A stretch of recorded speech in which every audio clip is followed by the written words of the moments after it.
ಗಜಮುಖ ನಿನ್ನ ಪಾದವಾನೆ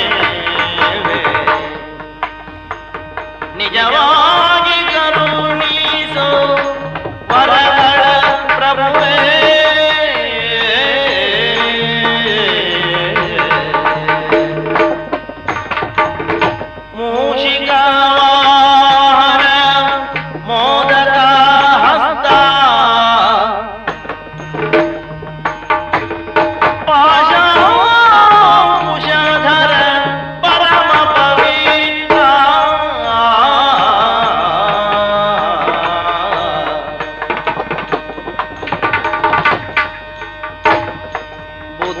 प्रदायक पुस्तक हस्ता सिद्धि विनायक पाद नमस्ते देव देवर देव देवनल्लवो ओ देव देवर देवनल्लवो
ಸಹಜಾತರೆ ಅಣ್ಣ, ಇಚ್ಛಾಮರಣಿಯನ್ನೋ ಚಿರಂಜೀವಿಯನ್ನೋ ಹೊರತುಪಡಿಸಿದ್ರೆ ಸಾಮಾನ್ಯ ಮನುಷ್ಯನ ಆಯು ಪ್ರಮಾಣದ ಲೆಕ್ಕಾಚಾರದಲ್ಲಿ ನಮಗೆ ಕತ್ತಲಾಗುತ್ತಾ ಬಂತು. ಪಡಬೇಕಾದಂತಹ ಕಾಲದಲ್ಲಿ ಸುಖವನ್ನು ಪಡೆಯುವುದಕ್ಕೆ ನಮಗೆ ಅವಕಾಶ ಇರಲಿಲ್ಲ. ಈಗ ಅದು ಮುಗಿದು ಹೋಯಿತು. ಸುಖ ಎನ್ನುವುದು ಮನುಷ್ಯನಿಗೆ ಅನುಕೂಲಕರವಾದಂತಹ ಸಂವೇದನೆಯೇ ಹೌದಲ್ಲ. ನಮ್ಮ ಅಜ್ಜ ಆಚಾರ್ಯ ಭೀಷ್ಮರು ಎಲ್ಲಾ ಸುಖಗಳನ್ನು ಪಡೆಯುವ ಅವಕಾಶ ಇರುತ್ತಾ ಕೈಯಾರೆ ಬೇಡ ಅಂತ ಕಳೆದುಕೊಂಡವರು. ನಮಗೆ ಬೇಡ ಅಂತ ಇರಲಿಲ್ಲ, ಬೇಕೆಂಬ ಪ್ರತೀಕ್ಷೆ ಇದ್ದದ್ದು ಹೌದು. ಆದರೆ ಸಿಗುವಾಗ ಇಷ್ಟು ಕಾಲ ಬೇಕಾಯಿತು. ಕೌರವ ಪಾಂಡವರಲ್ಲಿ ಹುಟ್ಟಿಕೊಂಡಂತಹ ದಾಯವಾದದ ಕಿಡಿ ದಾವಾನಲವಾಗಿ ಸಮಗ್ರ ಭರತ ವರ್ಷವನ್ನೇ ಒಮ್ಮೆ ಸುಡುವುದಕ್ಕೆ ಸಿದ್ಧವಾಗಿತ್ತು. ಕ್ರಾಂತಿಯ ಮೇಲಲ್ಲವೇ ಶಾಂತಿ. ಯುದ್ಧದಲ್ಲಿ ಶ್ರೀಕೃಷ್ಣಾನುಗ್ರಹದಿಂದ ನಮ್ಮ ವಿಕ್ರಮಕ್ಕೆ ಪೂರಕವಾಗಿ ಜಯವನ್ನು ನಾವು ಸಾಧಿಸಿದ್ದೇನೋ ಸತ್ಯ. ಜಯವನ್ನು ಸಾಧಿಸಿದಾಗ ಶ್ರೀಕೃಷ್ಣನ ಉದ್ದೇಶವೂ ಈಡೇರಿದ ಹಾಗಾಯಿತು. ಇಲ್ಲೊಂದು ಧರ್ಮ ಸಾಮ್ರಾಜ್ಯದ ಸ್ಥಾಪನೆ ಆಗಬೇಕು. ನಮ್ಮಲ್ಲಿ ಯೋಗ್ಯತೆ ಇತ್ತು ಅಂತ ಅವನು ಬಂದಿದ್ದ ನಮ್ಮೊಟ್ಟಿಗೆ. ಆದ್ದರಿಂದಲೇ ನಿಮ್ಮ ತೋಳನ್ನು ಚಪ್ಪರಿಸಿ, ತೋಳನ್ನು ತಟ್ಟಿ, ನಿಮ್ಮನ್ನು ಹುರಿದುಂಬಿಸಿ ಅಂತೂ ಈ ಸ್ಥಿತಿಗೆ ನಮ್ಮನ್ನು ತಂದು ಮುಟ್ಟಿಸಿದ. ನಾನು ಧರ್ಮರಾಜನಾಗಿ, ಧರ್ಮರಾಜನ ರಾಜ್ಯವಾಗಿಯೂ ಇದು ಧರ್ಮರಾಜ್ಯ, ಆಚರಣೆಯಲ್ಲಿಯೂ ಧರ್ಮರಾಜ್ಯವಾಗಬೇಕು, ಈ ಸದುದ್ದೇಶದಿಂದ ಅಭಿಷಿಕ್ತನಾದದ್ದು ಹೌದು. ಆದರೆ ಈ ವ್ಯವಸ್ಥೆಗೆ ಒಂದು ವ್ಯವಸ್ಥಾಪಕ ಅಂತ ನಾನು ಇರುತ್ತಾ ಸರಿಯಾದ ವ್ಯವಸ್ಥೆಯನ್ನು ನಾವು ಮಾಡಿಕೊಳ್ಬೇಕಲ್ಲ. ಈಗ ಉಂಟಲ್ಲ ವ್ಯವಸ್ಥೆ. ಹಾಗಲ್ಲ ಅದು. ಮತ್ತೆ ಸುಖ ಪಡುವ ಕಾಲ ತಡವಾದರೂ ಸಹ ಆ ಕಾಲದಲ್ಲಾದರೂ ಪಡುವ ಸುಖವನ್ನು ಹಂಚಿಕೊಂಡು ಪಡಬೇಕು. ಹೇಗೆ? ನನ್ನೊಂದಿಗೆ ಕಷ್ಟದಲ್ಲಿ ಸುಖದಲ್ಲಿ ಭಾಗಿಗಳಾದ ತಮ್ಮಂದಿರು ನೀವು. ಹಾಗಾಗಿ ಈ ಹಸ್ತಿನಾವತಿಯ ದೊರೆತನ ನನಗೆ ಬಂದಾಗ ನಾನು ಮಾಡುವ ವ್ಯವಸ್ಥೆ ಹೀಗೆ. ಹೇಗೆ? ಏನು? ಒಬ್ಬೊಬ್ಬರಿಗೆ ಒಂದೊಂದು ಹೊಣೆಗಾರಿಕೆ. ಶ್ರೀಕೃಷ್ಣನ ಅನುಮತಿಯಂತೆ ಅಲ್ಲ, ಶ್ರೀಕೃಷ್ಣ ನಿರ್ದೇಶನದಂತೆ ನಿನ್ನ ಅಭಿಪ್ರಾಯ ಹೇಳು. ಆ ವ್ಯವಸ್ಥೆಯನ್ನು ನಾನು ಮಾಡುವುದಕ್ಕೆ ಮುಂದಾಗಿದ್ದೇನೆ. ಅರ್ಜುನ ಅಣ್ಣ, ಮೂರು ಲೋಕದ ಗಂಡನೆನಿಸಿ ಭಾರತಾಹವದಲ್ಲಿ ನಿನ್ನ ಸಾಧನೆ ಏನು ಅನ್ನುವುದನ್ನು ಲೋಕಕ್ಕೆ ವಿಶ್ರುತಪಡಿಸಿದಂತಹ ನೀನು ಈ ಧರ್ಮರಾಜನ ಧರ್ಮ ಸಾಮ್ರಾಜ್ಯದಲ್ಲಿ ಬರಬಹುದಾದಂತಹ ಉನ್ನತ ವ್ಯಕ್ತಿತ್ವವನ್ನು ಹೊಂದಿರುವ ಅತಿಥಿಗಳನ್ನು ಸತ್ಕರಿಸುವ ಬಹುದೊಡ್ಡ ಹೊಣೆಯನ್ನು ನಿನಗೆ ನಾನು ಕೊಡ್ತೇನೆ. ಭೀಮಸೇನ, ಹೇಗೂ ನೀನು ಬಾಹುಬಲಕ್ಕೆ ಪ್ರತೀಕವಾಗಿರುವವ. ನಿನ್ನ ಬಾಹುಬಲದಿಂದಲೇ ಈ ಸಿಂಹಾಸನ ನಿಂತಿದೆ ಅಂತ ನಾನು ತಿಳಿಯುತ್ತೇನೆ. ಹಾಗಾಗಿ ಮುಂದೆಯೂ ಸಹ ನಿನ್ನ ತೋಳಬಲ ಈ ಹಸ್ತಿನಾವತಿಗೆ ರಕ್ಷೆ ಬೇಕು. ಅದಕ್ಕಾಗಿ ಪುರದ ರಕ್ಷೆಗೆ ನಿನ್ನನ್ನು ನೇಮಿಸಿದ್ದೇನೆ. ನಮ್ಮ ಚಿಕ್ಕಮ್ಮನ ಮಕ್ಕಳಾದಂತಹ ನಕುಲ ಸಹದೇವರಲ್ಲಿ ನಕುಲನನ್ನು ನನಗೆ ಅಮಾತ್ಯನಾಗಿ ನೇಮಿಸುತ್ತಾ ಸಹದೇವನಿಗೆ ಯುವರಾಜ್ಯಾಭಿಷೇಕವನ್ನು ಮಾಡಬೇಕು ಹೀಗೆ ನಿರ್ಧರಿಸಿದ್ದೇನೆ. ಇದಕ್ಕೆ ನೀವೆಲ್ಲವರು ಒಪ್ಪಬೇಕು. ಪುರದ ರಕ್ಷೆ ನಿನಗೆ, ನನಗೆ, ಇವನಿಗೆ ಅತಿಥಿ ಸತ್ಕಾರ. ಹೇಗೆ?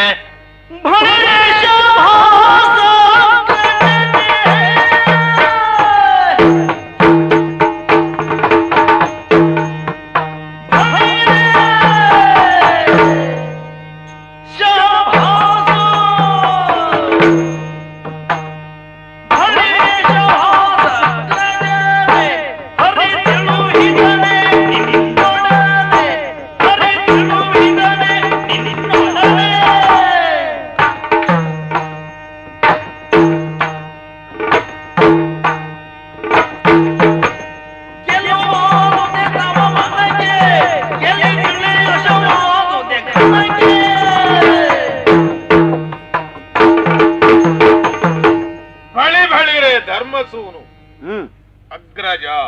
ತಮ್ಮ, ಸರಿ ಆಯ್ತು ಶಬ್ದ. ಅಣ್ಣನಾಗ್ಲಿಲ್ಲ ನೀನು, ಅಗ್ರಜನಾದಿ, ಮೊದಲು ಹುಟ್ಟಿದವನಷ್ಟೇ. ಯಾಕೆ? ಅಷ್ಟರಿಂದ ವ್ಯವಸ್ಥೆ ಮಾಡಿದ್ದಿ, ಅಧಿಕಾರ ಸ್ಥಾಪನೆಗೆ ಹೊರಟಿ ಮೊದಲು ಹುಟ್ಟಿದವ ಅಂತ. ನಿನ್ನೆವರೆಗೆ ಸರಿ ಇದ್ದವನಿಗೆ ನಿನಗೆ ಇವತ್ತೇನಾಯ್ತು? ಎಲ್ಲಿ ತಪ್ಪಿದೆ? ಕೃಷ್ಣ ನಿನಗೆ ನಿರ್ದೇಶನ ಕೊಟ್ಟದ್ದು ಯಾವಾಗ? ನಿನ್ನೆ ರಾತ್ರಿಯ ಅಲ್ಲ ಮೊನ್ನೆಯ? ಸುಮ್ಮನೆ ಕೃಷ್ಣರನ್ನು ಅಡ್ಡ ತರ್ತೀಯಲ್ಲ, ಅವ ಹೇಳಿದ ಹಾಗೆ ಮಾಡ್ತೇನೆ. ತಪ್ಪು ಮಾಡುವವರಿಗೆಲ್ಲ ಹೀಗೆ ಬರ್ತದೆ. ನಾವಲ್ಲಪ್ಪ, ಅದು ಅವ ಹೇಳಿ ನಾನು ಮಾಡಿದ್ದು. ಹೇಳುವ ಇವನಿಗೆ ಬುದ್ಧಿ ಬೇಕಲ್ಲ. ಭೂಮಿ ವಶವಾಯ್ತು, ದೊರೆತನ ಸುಡಲಿನ್ನು, ಬಡತನ ಎನಗಕ್ಕೂ ಬರೆದಿಡ್ಲಿಕ್ಕಿದ್ದದ್ದು ಅದು. ನಿನಗೂ ದೊರೆತನ ಬರುವಾಗ ಇದೆಲ್ಲ ತಲೆಗೆ ಹೋಗ್ತದೆ ಅಲ್ವಾ? ಪಾಲು ಕೇಳಿದ್ದೇವ ನಾವು, ಅದೇ ನಿನ್ನದು ಅಧಿಕ ಪ್ರಸಂಗ. ಮಾಡಿದ ಮೇಲೆ ಸರಿ ಮಾಡಬೇಡ. ನೀನೇ ರಾಜನಾಗು, ಪುರದ ರಕ್ಷೆ ಎಲ್ಲ ಯಾವುದನ್ನು ನಮಗೆ ಕೊಡು. ನೀನು ಪಾಲು ಮಾಡಿ ಕೊಡುವಾಗ ಯವರಾಜ್ಯ ಸಹದೇವನಿಗೆ, ಅಮಾತ್ಯ ನಕುಲ, ನಮಗೆ ಬುದ್ಧಿ ಇಲ್ಲ ಎಂಬುದನ್ನು ಮತ್ತೆ ಪ್ರತ್ಯೇಕ ಹೇಳ್ಬೇಕು. ಪುರದ ರಕ್ಷೆ, ಕೈಯಲ್ಲಿ ಒಂದು ಗೂಟವೂ ಬೇಡವಾ, ಒಂದು ಕೋಲು ಬೇಡವಾ, ಒಂದು ದೊಂದಿಯೂ ಬೇಡವಾ? ಈಗ ಪುರದ ರಕ್ಷೆ ಆಗುತ್ತಾ ಇಲ್ಲವೋ? ನನ್ನದು ಬಿಡು, ಇವನಿಗೆಂತದ್ದು ಅತಿಥಿ ಸತ್ಕಾರ. ಇವರನ್ನು ಶತ್ರುಗಳನ್ನು ಯಮನಿಗೆ ಅತಿಥಿಗಳನ್ನಾಗಿ ಮಾಡಿದವನಿಗೆ ಅತಿಥಿ ಸತ್ಕಾರ. ಸ್ವಲ್ಪ ಅಕ್ಕಿಯು ಬೆಲ್ಲವೂ ಕೊಡು ಅವನಲ್ಲಿ, ಮತ್ತೆ ಸ್ವಲ್ಪ ಬೇಳೆಯೂ ಕೊಡು ಬೇಯಿಸಿಕೊಡ್ಲಿಕ್ಕೆ. ನಿನಗೆ ಹಿತ ಆಯ್ತಲ್ಲ ಇದು?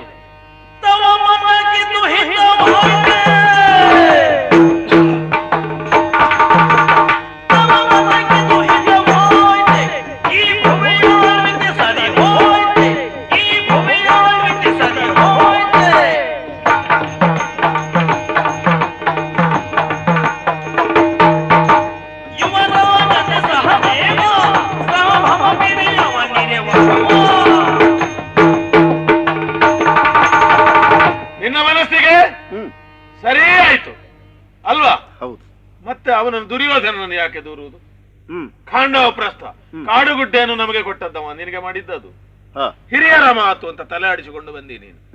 ನಾವು ಯುಧಿಷ್ಠರಲ್ಲ, ಹ್ಮ್ ಹಿರಿಯರು ಹೇಳಿದ್ದನ್ನೆಲ್ಲ ಕೇಳಲಿಕ್ಕೆ. ಹ್ಮ್ ನೀನು ಮಾಡಿದ್ದನ್ನೇ, ಅವನದು ಸ್ವಲ್ಪ ಸಂಸ್ಕಾರ ತಾಗಿದೆ ಕಾಣುತ್ತದೆ. ಹಾ ಕೌರವನ ತೊಡೆ ಮುರಿದವ ಇಲ್ಲಿದ್ದಾನೆ, ಹ್ಮ್ ದುಶ್ಯಾಸನನ ಕರುಳು ಬಗೆದವ ಇಲ್ಲಿದ್ದಾನೆ, ಹ್ಮ್ ಯುವರಾಜ ಸಹದೇವ ಇವನು ಪುರದ ರಕ್ಷಕ. ಹೌದು. ರಾಜ್ಯದಿಂದ ಹೊರಗಡಿಸುವುದಲ್ಲ ನಿನಗೆ ಅವಮಾನ ಮಾಡಬೇಕು ಅಂತ ಇದ್ರೆ ಎಂತದ್ದಿದು ಕ್ರಮ?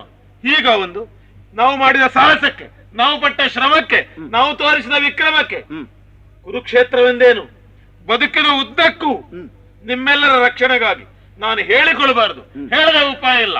ನಾನೇ ದೊಡ್ಡ ಜನ ಅಂತ ನಾನು ಹೇಳಬಾರ್ದು, ಆದ್ರೆ ದೊಡ್ಡ ಜನ ನಾನೇ. ಹ್ಮ್ ನನಗೆ ಸಿಕ್ಕಬೇಕಾದ್ದನ್ನು ಬೇರೆಯವರಿಗೆ ಕೊಟ್ಟದ್ದು ತಪ್ಪು ಅಂತ ನಿನ್ನ ಮುಖಕ್ಕೆ ನಾನು ಹೇಳಬಾರ್ದು, ಆದ್ರೆ ನೀನು ಮಾಡಿದ್ದು ತಪ್ಪೆ. ಏನ್ ಹೇಳ್ತೀಯ ಅರ್ಜುನ? ಅಣ್ಣ ಸರಿ ಆಯ್ತಲ್ಲ ಇದು?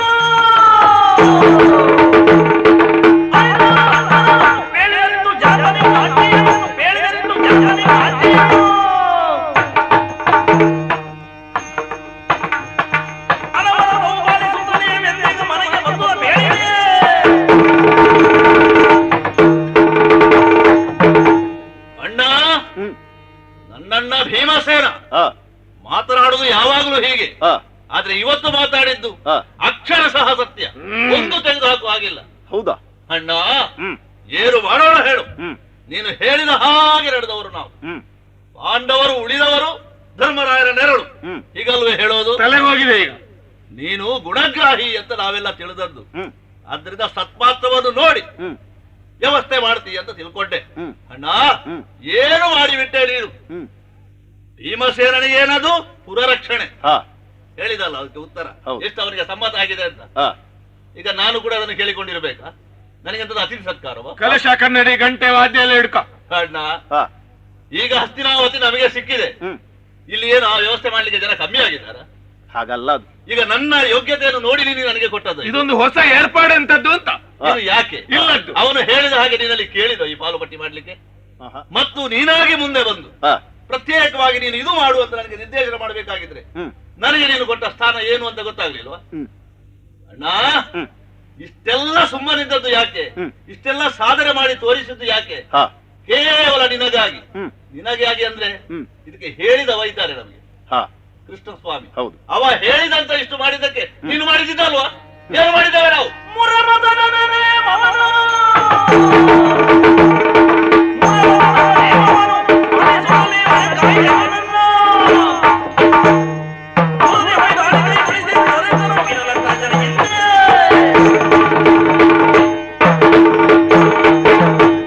ಹೇಳಿ ಕೇಳಿ ನೀನು ಧರ್ಮರಾಯ. ಹ್ಮ್ ಆದ್ದರಿಂದ ಹ್ಮ್. ಭವಿಷ್ಯದ ಭಾರತಕ್ಕೊಂದು ಧರ್ಮ ಸಾಮ್ರಾಜ್ಯ ಆಗಬೇಕು, ಹ್ಮ್ ಅದು ಶ್ರೀಕೃಷ್ಣನ ಸಂಕಲ್ಪ. ಹೌದು. ಆದ್ದರಿಂದ ಅಲ್ವೇ ಪಾಂಡವ ಪ್ರತಿಷ್ಠಾಪನಾಚಾರ್ಯ ಆದದ್ದು. ಹಾ ಎಲ್ಲ ಹೇಳಿದ್ರು, ಹ್ಮ್ ದೇವ ಸಂತತಿ ನಲಿಯೇ ಹ್ಮ್. ಪಾಂಡವ ಜೀವ ಹರಿ ಎಂಬ ಭಾವ ತಂದುದು ಹ್ಮ್. ಧರ್ಮರಾಜನ ಪಟ್ಟಾಭಿಷೇಕದಲ್ಲಿ. ಅದೇ ಅರ್ಥ ಬೇರೆ ಮಾತ್ರ. ಹಾ. ಧರ್ಮಕ್ಕೆ ಉಳಿದವರ ಮರ್ಯಾದೆ ತೆಗೆಯುವ ಅಂತ. ಆಯ್ತಲ್ಲ, ಹಾ ದೇವರು ನೆಲೆಸಿದ್ದು ಆಯ್ತು, ಹ್ಮ್ ನಾವು ನಂಬಿದ್ದು ಆಯ್ತಲ್ಲ. ಯಾರ ನೇಮ? ಹರಿಯ ನೇಮ.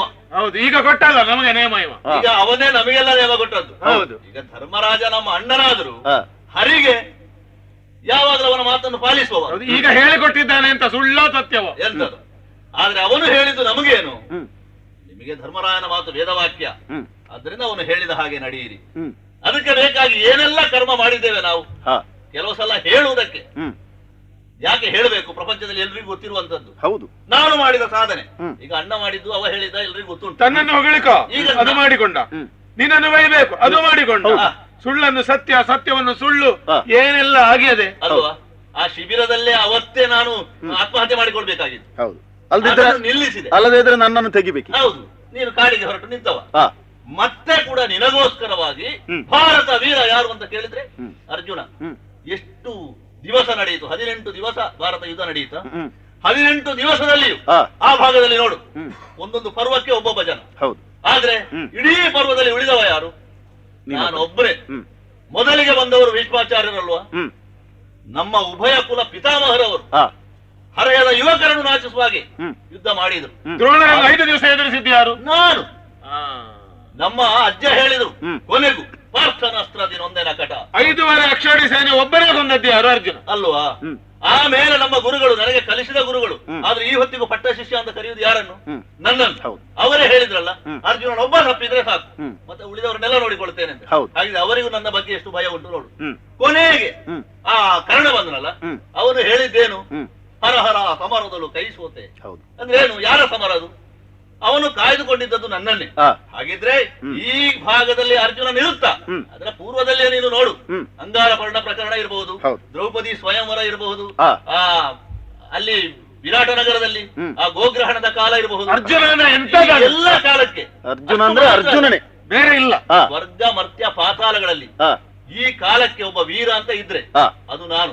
ನನಗೆ ಅಭಿಮಾನದ ವಿಚಾರ ಅಲ್ವಾ? ಮೂರು ಲೋಕದ ಗಡ್ಡ ಅಂತ ಕರೆಯುವುದು ನನ್ನನ್ನಲ್ವಾ? ಮತ್ತೆ ಇಂದ್ರನ ಕಿರೀಟದಲ್ಲಿ ಇಂದಿನ ಕಿರೀಟವನ್ನು ತೊಡಿಸಿ ಕಿರೀಟಿ ಆದವ ನಾನು, ಅರ್ಧಾಸನದಲ್ಲಿ ಮಂಡಿಸಿದವ ನಾನು, ಮತ್ತೆ ಹರನ ವನರದಲ್ಲಿ ಬೆವರನ್ನು ಧರಿಸಿದವ ನಾನಲ್ವಾ? ಅಂತಹ ಅರ್ಜುನನಿರುತ್ತ ಅವನಿಗೆ ಕೊಡಬೇಕಾದಂತಹ ಕೆಲಸ ಇದುವ ನೀನು. ಬನ್ನಿ ಕೂತ್ಕೊಳ್ಳಿ, ಏನು ನಿಮಗೆ ಊಟ ಮಾಡ್ತೀರಾ? ಅಲ್ಲ ಬಾಯಾರಿಕೆ ಬೇಕಾ? ಇದು ಕೇಳಬೇಕಾದವನು ನಾನು. ಈ ಕೆಲಸವನ್ನು ನನಗೆ ಕೊಟ್ಟಿಯಲ್ಲ ಅಣ್ಣ, ಮತ್ತೆ ಅವರಿಗೆ ಕೊಟ್ಟದ್ದು ಅವ ಹೇಳಿದ ಹಾಗೆ ಆ ಸಣ್ಣವರಿಗೆ, ಏನು ಗೊತ್ತಿಲ್ಲದವರಿಗೆ, ಮಲತಾಯಿ ಮಕ್ಕಳವರು. ಈಗ ಮಲತಾಯಿ ಮಕ್ಕಳು ನಮ್ಮನ್ನಲ್ಲೋ ಮಾಡಿದ್ದು ನೀನು, ಅವರಿಗೆ ಮಂತ್ರಿ ಸೇನಾಧಿಪತಿ ಹೀಗೆ ಅಲ್ವಾ ನೀನು ಕೊಟ್ಟದ್ದು? ಇದು ನನ್ನ ಸ್ವಂತ ನಿರ್ಧಾರ ಅಲ್ವಾ? ಮತ್ತೇನು? ಅನುಜರೆಂದುದನು ಕೇಳುವ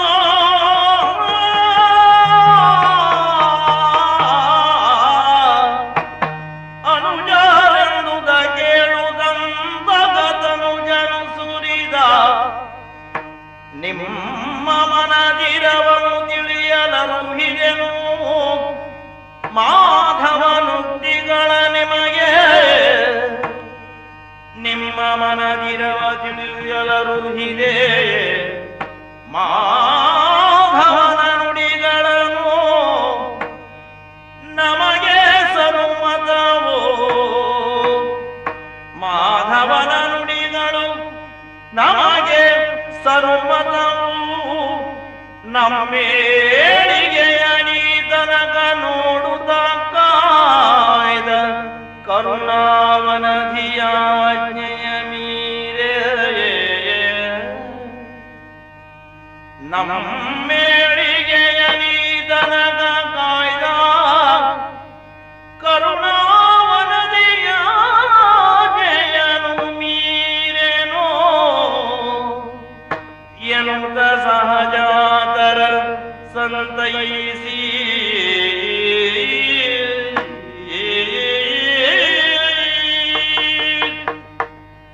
ನಮ್ಮ ಐವರ ಅರಸಿಯಾದಂತಹ ದ್ರೌಪದಿಯ ಉಟ್ಟ ಸೀರೆಗೆ ಕೈಕ್ಕುವ ಪ್ರಕರಣದಲ್ಲಿಯೂ ಸಹ ನಮ್ಮಲ್ಲಿ ಒಡಕು ಮೂಡ್ಲಿಲ್ಲ. ಒಮ್ಮೆ ಧರ್ಮರಾಜನ ಕೈ ಸುಡುತ್ತೇನೆ ಬೆಂಕಿತ ಅಂತ ಹೇಳಿದವ ನೀನು. ಹೌದು, ಎಲ್ಲರನ್ನು ಆಗಲೇ ಮುಗಿಸಿ ಬಿಡ್ತಿದ್ದೆವು, ನೀನು ಅಡ್ಡ ಬಂದದ್ದು. ಆದರೆ ಅದು ಹೆಚ್ಚಾಯ್ತು. ಈಗ ಒಡಕು ಮೂಡಿವಂತಲ್ಲ, ಈಗ ಕಡಿಮೆ ಆದದ್ದು ಒಡಕು ಬಂದದ್ದು. ಯಾರು ಕಾರಣ ಇದಕ್ಕೆ? ಇದು ಬೇಡದ್ದೆಲ್ಲ ಪಾಲು ಮಾಡುದು ಅವನಿಗೆ. ಇದು ಎಲ್ಲಿಂದ ಬೇಕಾದ ಅಧಿಕ ಮಾತಾಡುದು ನೋಡು, ನಾವೇ ಒಡಕು ಮೂಡಿಸಿದ್ದು ಅಂತ ಏನಾದ್ರೆ ಹೇಳುದು. ಈ ಮಾತಾದ್ರೂ ಮಾತಾಡ್ಯಾನ ತಪ್ಪಿ, ಅರ್ಜುನ ಮಾತಾಡ್ಯಾನ. ಇಲ್ಲ, ನಿಮ್ಮಿಬ್ಬರದ್ದು ತಪ್ಪಲ್ಲ, ನನ್ನದು ತಪ್ಪಲ್ಲ. ಹಾಗಾದ್ರೆ ಇದಕ್ಕೆ ಆತ್ಮ ಜಗತ್ತಿನಲ್ಲಿ ಯಾರ್ದೂ ತಪ್ಪಿಲ್ಲ. ಹೇಳಿಕೊಂಡು ಬಂದ ಅವನವನ ಕರ್ಮ ಅವನವನಿಗೆ ಫಲ ಕೊಡುತ್ತದೆ. ಕಳ್ಳ ಕದೀತಾನೆ ಅವನ ಕರ್ಮ, ನ್ಯಾಯಾಧೀಶ ಶಿಕ್ಷಿಸ್ತಾನೆ ಅವನ ಕರ್ಮ. ಹಾಗಲ್ಲ, ಹೀಗೆ ನಾನು ಪಾಲು ಮಾಡುವುದಕ್ಕೆ ಅಥವಾ ನಿಮಗಿಂತಹ ನಿರ್ದೇಶನವನ್ನು ಮಾಡುವುದಕ್ಕೆ ಇದು ವಾಕ್ಯ ಎಲ್ಲಿ ನಿಲ್ತದೆ ಅಂತಲೇ ನಮ್ಗೆ ಅರ್ಥ ಆಗುದಿಲ್ಲ. ನನಗೆ ಸೂಚಿಸಿದವನು ಶ್ರೀಕೃಷ್ಣ, ಪಾಂಡವ ಪ್ರತಿಷ್ಠಾಪನಾಚಾರ್ಯ. ಶ್ರೀಕೃಷ್ಣ ನಿರ್ದೇಶನವಿಲ್ಲದೆ ಒಂದು ಅಕ್ಷರ ಒಂದು ವಿಸರ್ಗವಾದರೂ ಅವನಾಡಿದ ಮಾತಿಗೆ ವ್ಯತ್ಯಾಸ ಬಾರದೇ ಇದ್ದ ಹಾಗೆ ನಡೆದುಕೊಂಡು ಬಂದವರು ನಾವು. ಹಾಗಾದರೆ ಕರುಣಾವನಧಿಯಾಗಿ ಇದು ತನಕ ಪಾಂಡವರನ್ನು ಕಾಪಾಡಿದ ಶ್ರೀಕೃಷ್ಣನಾಡಿದ ಮಾತುಗಳನ್ನು ನಿಮ್ಮಲ್ಲಿ ಹೇಳಿದನೆ ಹೊರತು ನನ್ನ ಸ್ವಂತ ನಿರ್ಧಾರ ಅಲ್ಲ. ಯಾವಾಗ ಹೇಳಿದ್ದಾರೆ ನಮ್ಗೆ ಗೊತ್ತಿಲ್ಲ. ನಿನ್ನದು ಸ್ವಂತ ಯಾವುದೂ ಇಲ್ಲ. ಭೀಮಾರ್ಜುನರನ್ನ ತರದಿ ಮಾಡು ಅಂತ ಒಮ್ಮೆ ಹೇಳುದು, ಕೃಷ್ಣ ಹೇಳಿದ ಹಾಗೆ ಅಂತ ಒಮ್ಮೆ ಹೇಳುದು, ದ್ರೌಪದಿಗೆ ಮನಸ್ಸಿದ್ರೆ ನಾನೇನು ಮಾಡ್ಲಿ ಅಂತ ಒಮ್ಮೆ ಹೇಳುದು. ದೊರೆತನ ನನಗೆ ಬೇಡ, ಭೀಮನಿಗೆ ಕೊಡ್ತೇನೆ ಅಂತ ನಾನು ಹೇಳಬಹುದು. ಆದ್ರೆ ಏನು ಮಾಡೋಣ, ಕೃಷ್ಣ ಬಿಡುವುದಿಲ್ವಲ್ಲ. ಇದು ಎಲ್ಲ ಬೇಕು, ಬೇರೆಯವರು ಹೇಳಿದ್ದು ಅಂತ ಆಗಬೇಕು. ಕೃಷ್ಣ ಹೇಳಿದ್ದಕ್ಕೆ ನಾವೇನು ಹೇಳ್ತೇವೆ ಅಂತ ತಿಳ್ಕೊಳ್ಳಿಕ್ಕ ಬೇಡ ಬೇಡ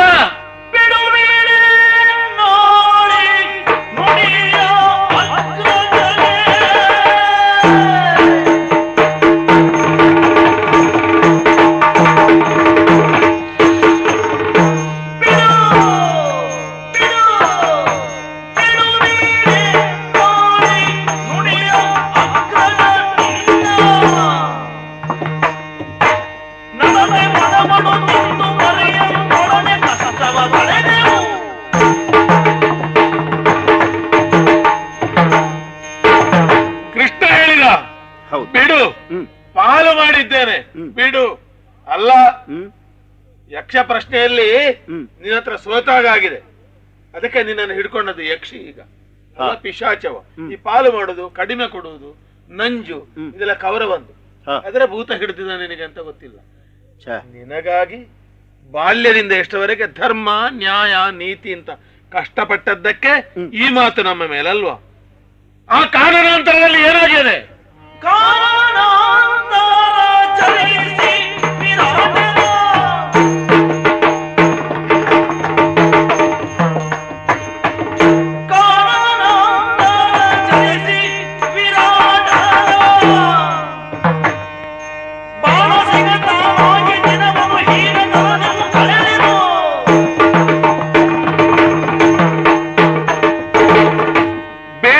ಅರ್ಧ ತಿಂದ್ರು ಹೊಟ್ಟೆ ತುಂಬಲಿಲ್ಲ.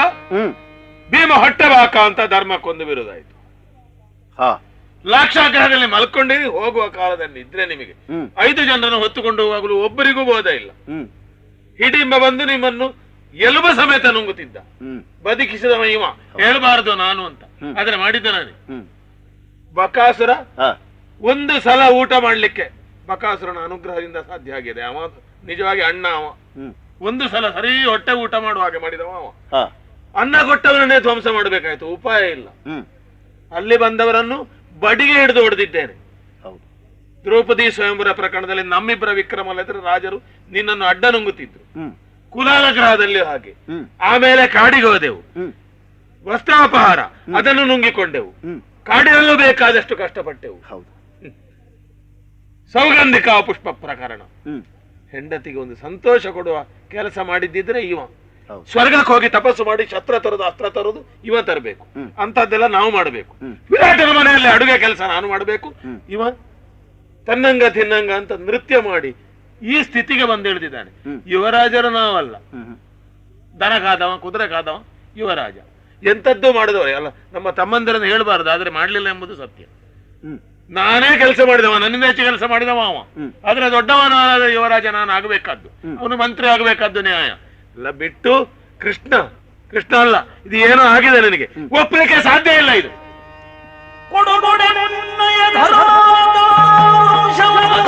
ಅದು ಆಗಲಿ,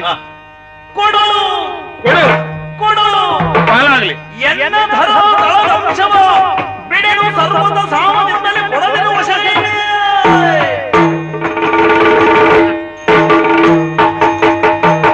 ಹಿಂದೊಮ್ಮೆ ಹೇಳಿದ್ದೇನೆ, ಧರಣಿಪಗೆ ಇದ್ರೆ ಹಿತ 3 ಸೀಮೆಯನ್ನು ಕೊಳ್ಳಲಿ ಅಂತ. ಪಾಂಡವರಲ್ಲಿ ಆಗಾಗ ಪಾಲು ಮಾಡಿ ಹಾಕುವವನೇ ನೀನು. ಈಗ ನಾವು ಪಾಲು ಕೇಳಲಿಲ್ಲ, ನೀನು ಪಾಲು ಕೊಡ್ಲಿಕ್ಕೆ ಹೊರಟ್ರೆ ನ್ಯಾಯವಾದ್ದು ಕೊಡು. ಹೇಗೆ? ಸರಿ ಪಾಲಾಗ್ಲಿ, ಅದು ನಮ್ಮ ಧರಾತಳವನ್ನು ನಮ್ಮ ವಶಕ್ಕೆ ಕೊಡು. ನಿನ್ನದನ್ನು ನೀನಿಟ್ಟುಕೋ. ಮತ್ತೆಂತದ್ದು ಅವರಿಗೇನಾದ್ರು ಅದು ನೀನು ನೋಡಿಕೋ, ನನಗೆ ಗೊತ್ತಿಲ್ಲ. ನೀನು, ಕೃಷ್ಣ, ನಕಲ ಸಹದೇವರು 3 ಹಗ್ಗ ಕಟ್ಟಿಕೊಂಡು ಕೋಟೆ ತುದಿಯಿಂದ ಕೆಳಗಾರಿ ನಮ್ಮದು ನಮಗೆ ಕೊಟ್ಟು ಬಿಡಿ. ಇಷ್ಟಾದ ಮೇಲೆ ನಮ್ಮಲ್ಲಿ ಸಾಮದ ಮಾತಿಲ್ಲ. ನೀನು ಹಾಗೆಯೋ? ಮತ್ತೆ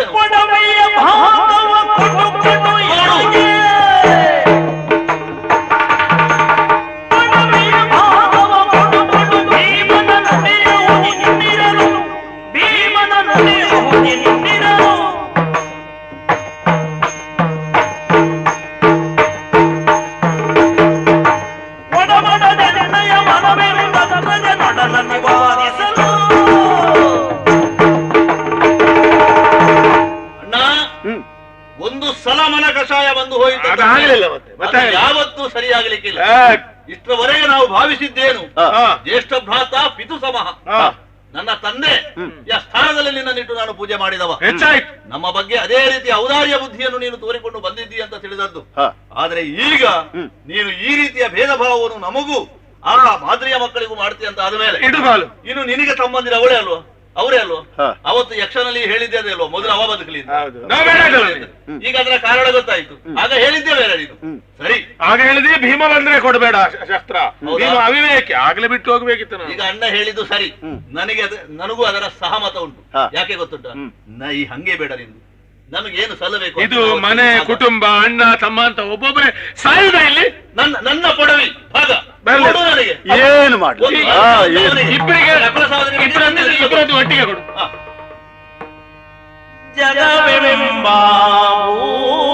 ಬಡವನು ಹಾಸಿ ನಾರಾಯಣ ನಾರಾಯಣ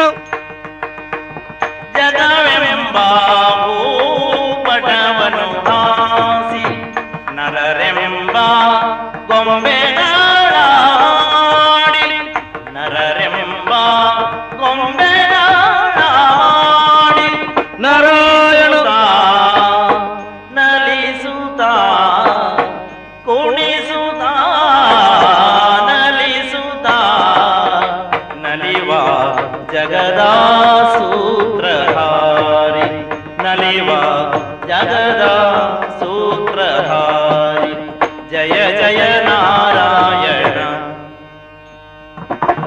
ಜಯ ಜಯ ನಾರಾಯಣ ಭವ ಭಯ ನಿವಾರಣ ಜಯ ಜಯ ನಾರಾಯಣ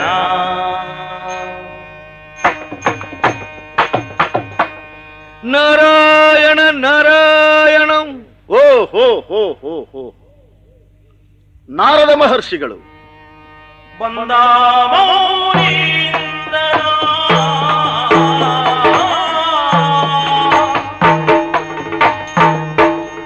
ಬಂದ ಮೌನೀಂದ್ರ ಕಾಣುತ್ತ ಧರ್ಮನ ಚಂದದಿ ಕರೆದಾಸನವಿತ್ತು ಚಂದದಿ ಕರೆದಾಸನವಿತ್ತು ಮರಿ ಮರಿ ಉಪಚಾರಗಳು ತಾತಾನಂದು ವಿನಯದೊಳಗೈ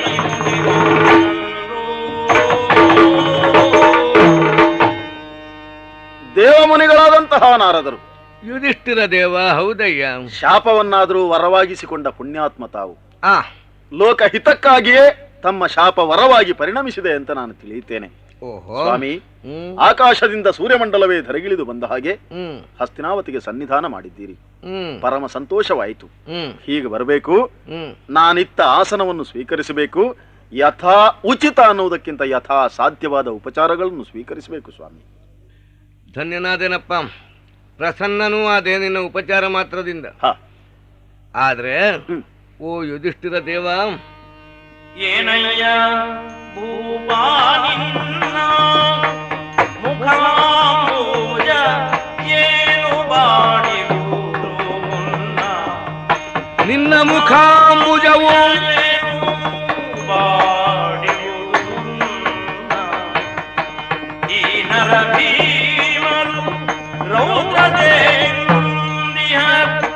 ಏನಿದು ವಿಸ್ಮಯವೋ ಬೇರಿಂದು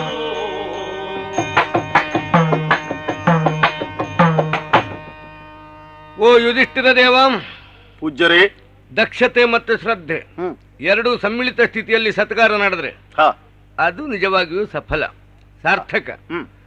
ನೀನು ನನ್ನನ್ನು ಸತ್ಕರಿಸುವಲ್ಲಿ ದಕ್ಷತೆಯನ್ನು ಗುರುತಿಸಿದ್ದೇನೆ. ಆದರೆ ನಿನ್ನ ಮುಖಮಂಡಲ ಅವಲೋಕನ ಮಾತ್ರದಿಂದಲೇ ಕಾರ್ಯದಲ್ಲಿ ನಿನಗೆ ಶ್ರದ್ಧೆ ಇರಲಿಲ್ಲ ಹೇಳುವುದು ಅರ್ಥ ಆಗಿದೆ. ಏನೋ ಅನ್ಯಮನಸ್ಕತೆ. ನಿನ್ನ ಹಣೆಯಲ್ಲಿ ಬಿದ್ದಿರುವ ನಿರಿಗೆಗಳು ನಿನ್ನ ವಯಸ್ಸಿನಿಂದ ಉಂಟಾದದ್ದಲ್ಲ, ಏನೋ ಚಿಂತಾರೇಖೆಯಾಗಿ ಕಾಣಿಸ್ತಾ ಉಂಟು. ನಿನ್ನ ಹುಬ್ಬುಗಳು ಗಂಟಿಕ್ಕಿಕೊಂಡಿದ್ದಾವೆ. ಏನು ಮುಖಮ್ಲಾನವಾಗಿದೆ ತಿಳಿಯುವುದಿಲ್ಲ. ವಿಶ್ವವಿಖ್ಯಾತವಾದಂತಹ ಸಂಘಟನೆ ಪಾಂಡವರದ್ದು. ಅದನ್ನು ಕೇಳಿ ಸಂತೋಷಪಟ್ಟವನು ನಾನು. ಆ ಸಂಘಟನೆಯಿಂದ ಆರ್ಯಾವರ್ತಕ್ಕೆ ಒಂದು ಸುಭದ್ರವಾದಂತಹ ಆಡಳಿತ ವ್ಯವಸ್ಥೆ ಉಂಟಾಗಿದೆ ಮೊನ್ನೆ ಯುದ್ಧಾನಂತರದಲ್ಲಿ ಎನ್ನುವುದರಿಂದ ನಾನೊಮ್ಮೆ ನೋಡಿ ಹೋಗೋಣ ಅಂತ ಬಂದ್ರೆ ನೀನು ಖಿನ್ನ ಮಾನಸನಾಗಿಯೇ ಕಾಣಿಸಿಕೊಂಡಿದ್ದೀಯಲ್ಲ. ಏನಯ್ಯ ನಿನ್ನ ಖಿನ್ನತೆಗೆ ಕಾರಣ? ನನ್ನದು ಅದೇ. ಓಹೋ, ರುದಿರೋದ್ಗಾರಿ ದರನು ಆಚೆ ಮೊಗದಿರು ಹಿನ್ನ ಈ ಕಡೆಯಲ್ಲಿ ಗಾಂಡೀವಿಯೂ ಇದ್ದೇನೆ. ಏನು ಹೇಳಲಿ ಸ್ವಾಮಿ, ನನಗೆ ಅರ್ಥ ಆಗುವುದಿಲ್ಲಲ್ಲ. ಅವತರಿಸು ಮುನಿನಾಥ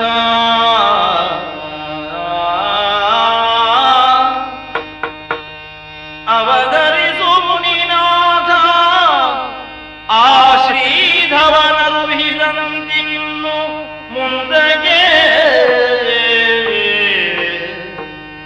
ಶ್ರೀಧವನರು ಹಿದಂತೆ ಮುಂದಗೆ ಯುವಜನಮ ಸಹದೇವ ನಕುಲನು ಮಂತ್ರಿ ಮರುದನಗೆ ಅವನಿ ರಕ್ಷಣೆ ಅತಿಥಿ ಸತ್ಕಾರವನು ಪಾರ್ಥನು ವಹಿಸಲೆಂದು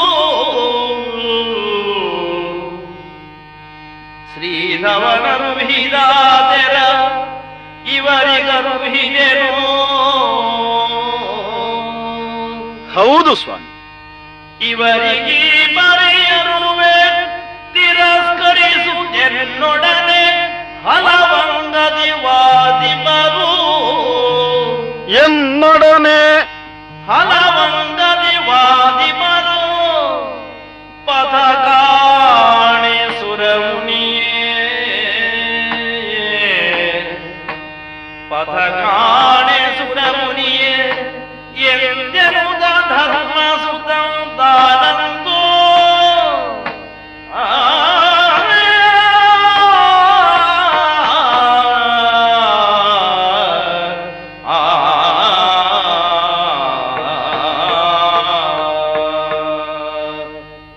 ಹೇಳಿದರೆ ಯುಧಿಷ್ಠಿರ ದೇವ, ಯಾವ ಘಟನೆಯಾದರೂ ಸಂಭವಿಸುವುದಿಲ್ಲ ಅಂತ ನಾವು ನಿರೀಕ್ಷೆ ಮಾಡುವುದಕ್ಕಾಗಿ ಎಂತದಕ್ಕೆ ಪಾಲು ಮೊದಲು ಕೊಡ ನೀನು ಘಟನೆಯ ನಮ್ಮ ಇಚ್ಛೆಗನುಸಾರವಾಗಿ ಪ್ರಪಂಚ ಸಾಗಬೇಕಾದ ನಿಯಮ ಇಲ್ಲ ಧರ್ಮರಾಯ. ಹೀಗಾಗುತ್ತದೆ ಅಂತ ನಾನು ಯೋಚಿಸಿದ್ದೂ ಇಲ್ಲ. ಅದು ಮಾಡಿ ಯೋಚಿಸುವುದು ಹೇಗೆ? ಕರೆಯುವ ಕಪಿಲೆಯ ಕೆಚ್ಚಲಲ್ಲಿ ವಿಷದ ಹೊರತೆ ಉಕ್ಕುತ್ತದೆ ಅಂತ ಯಾರು ಪ್ರತೀಕ್ಷೆ ಮೊದಲು ಹಚ್ಚಿಡಬೇಕು ಕೈಬೇವಿನ ಎಣ್ಣೆ. ಹೀಗಾಗಿ ಹೋಯ್ತಲ್ಲ.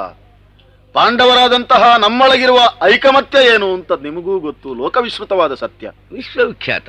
ಈಗ ನಮ್ಮಲ್ಲಿ ಈ ಒಡಕು ಮೂಡಿದೆ. ಒಡಕು? ಹೌದು ಸ್ವಾಮಿ. ಹೇಳಿದ್ದು ಕೇಳ್ತಾರೆ ಅಂತ ಆಗಿದೆ.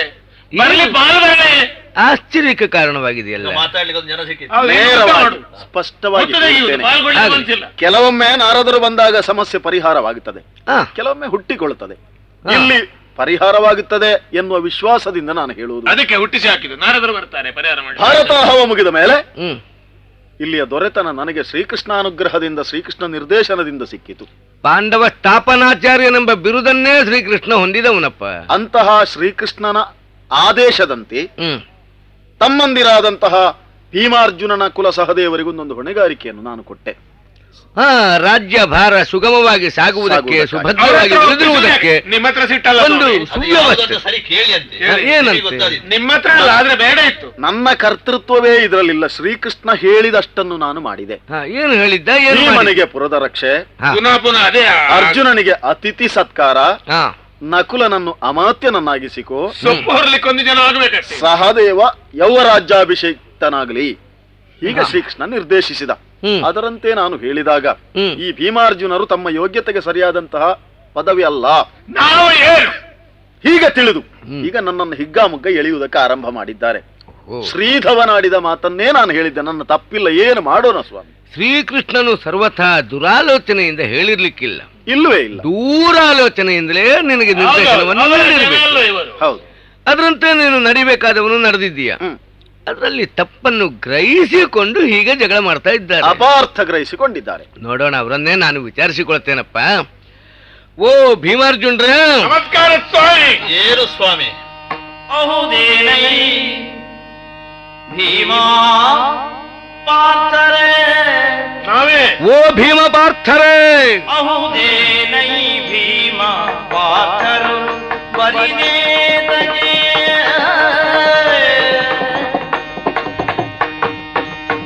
ಅಹುದೇನೈ ಭೀಮ ಪಾರ್ಥರು ಬರಿದೇತಜೆ. ಆಗ್ರಹವ ತಾಳ್ವಿರಿ ಶಾಂತಗೊಳಿರಿ, ಆಗ್ರಹಗೊಳ್ವಿರಿ ಶಾಂತಗೊಳಿರಿ.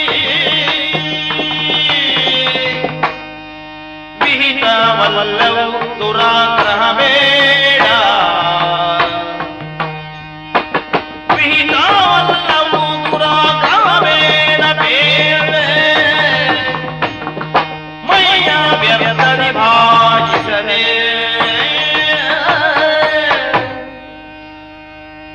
ಓ ಭೀಮ ಅರ್ಜುನರೇ. ಸ್ವಾಮಿ. ಸ್ವಾಮಿ ಸುರಮುನಿಗಳು. ಪಂಚಪಾಂಡವರು ಅಂದರೆ ಮಂಚದ ಕಾಲಿನ ಹಾಗೆ ಇಬ್ಬರಲ್ವೇ ಅಂತ ಮೂರು ಬೆರಳಿನನ್ನು ತೋರಿಸುವುದು ಅಲ್ಲಿಯ ಹೆಡ್ರು. ಎರಡು ಅಂದ್ರೆ ಎರಡು ತಾಯಿ ಮಕ್ಕಳು, ಮಂಚದ ಕಾಲನ ಹಾಗೆ ಅಂದ್ರೆ ಗಟ್ಟಿ ಅಂತ ಲೆಕ್ಕ. 5 ಅಂತ ಪಂಚಪಾಂಡವರಲ್ಲಿ ಬರಲಿಲ್ವಾ? ಈಗ ಅಂಕೆಗಳು ಬೇರೆ ಬೇರೆ ಆದ್ರು ತತ್ವ ಒಂದೇ, ಅವರ ಭಾವ ಒಳ್ಳೆದು. ಪಾಂಡವರ ಸಂಘಟನೆ ಅಷ್ಟು ಸುಭದ್ರವಾದದ್ದು ಎನ್ನುವುದನ್ನು ಹೇಳುವವನಿಗುಂಟು ಪ್ರಕಟಿಸುವ ಹೊಸದ ವಾಕ್ಯ. ಇವನಿಗುಂಟು ಅದು.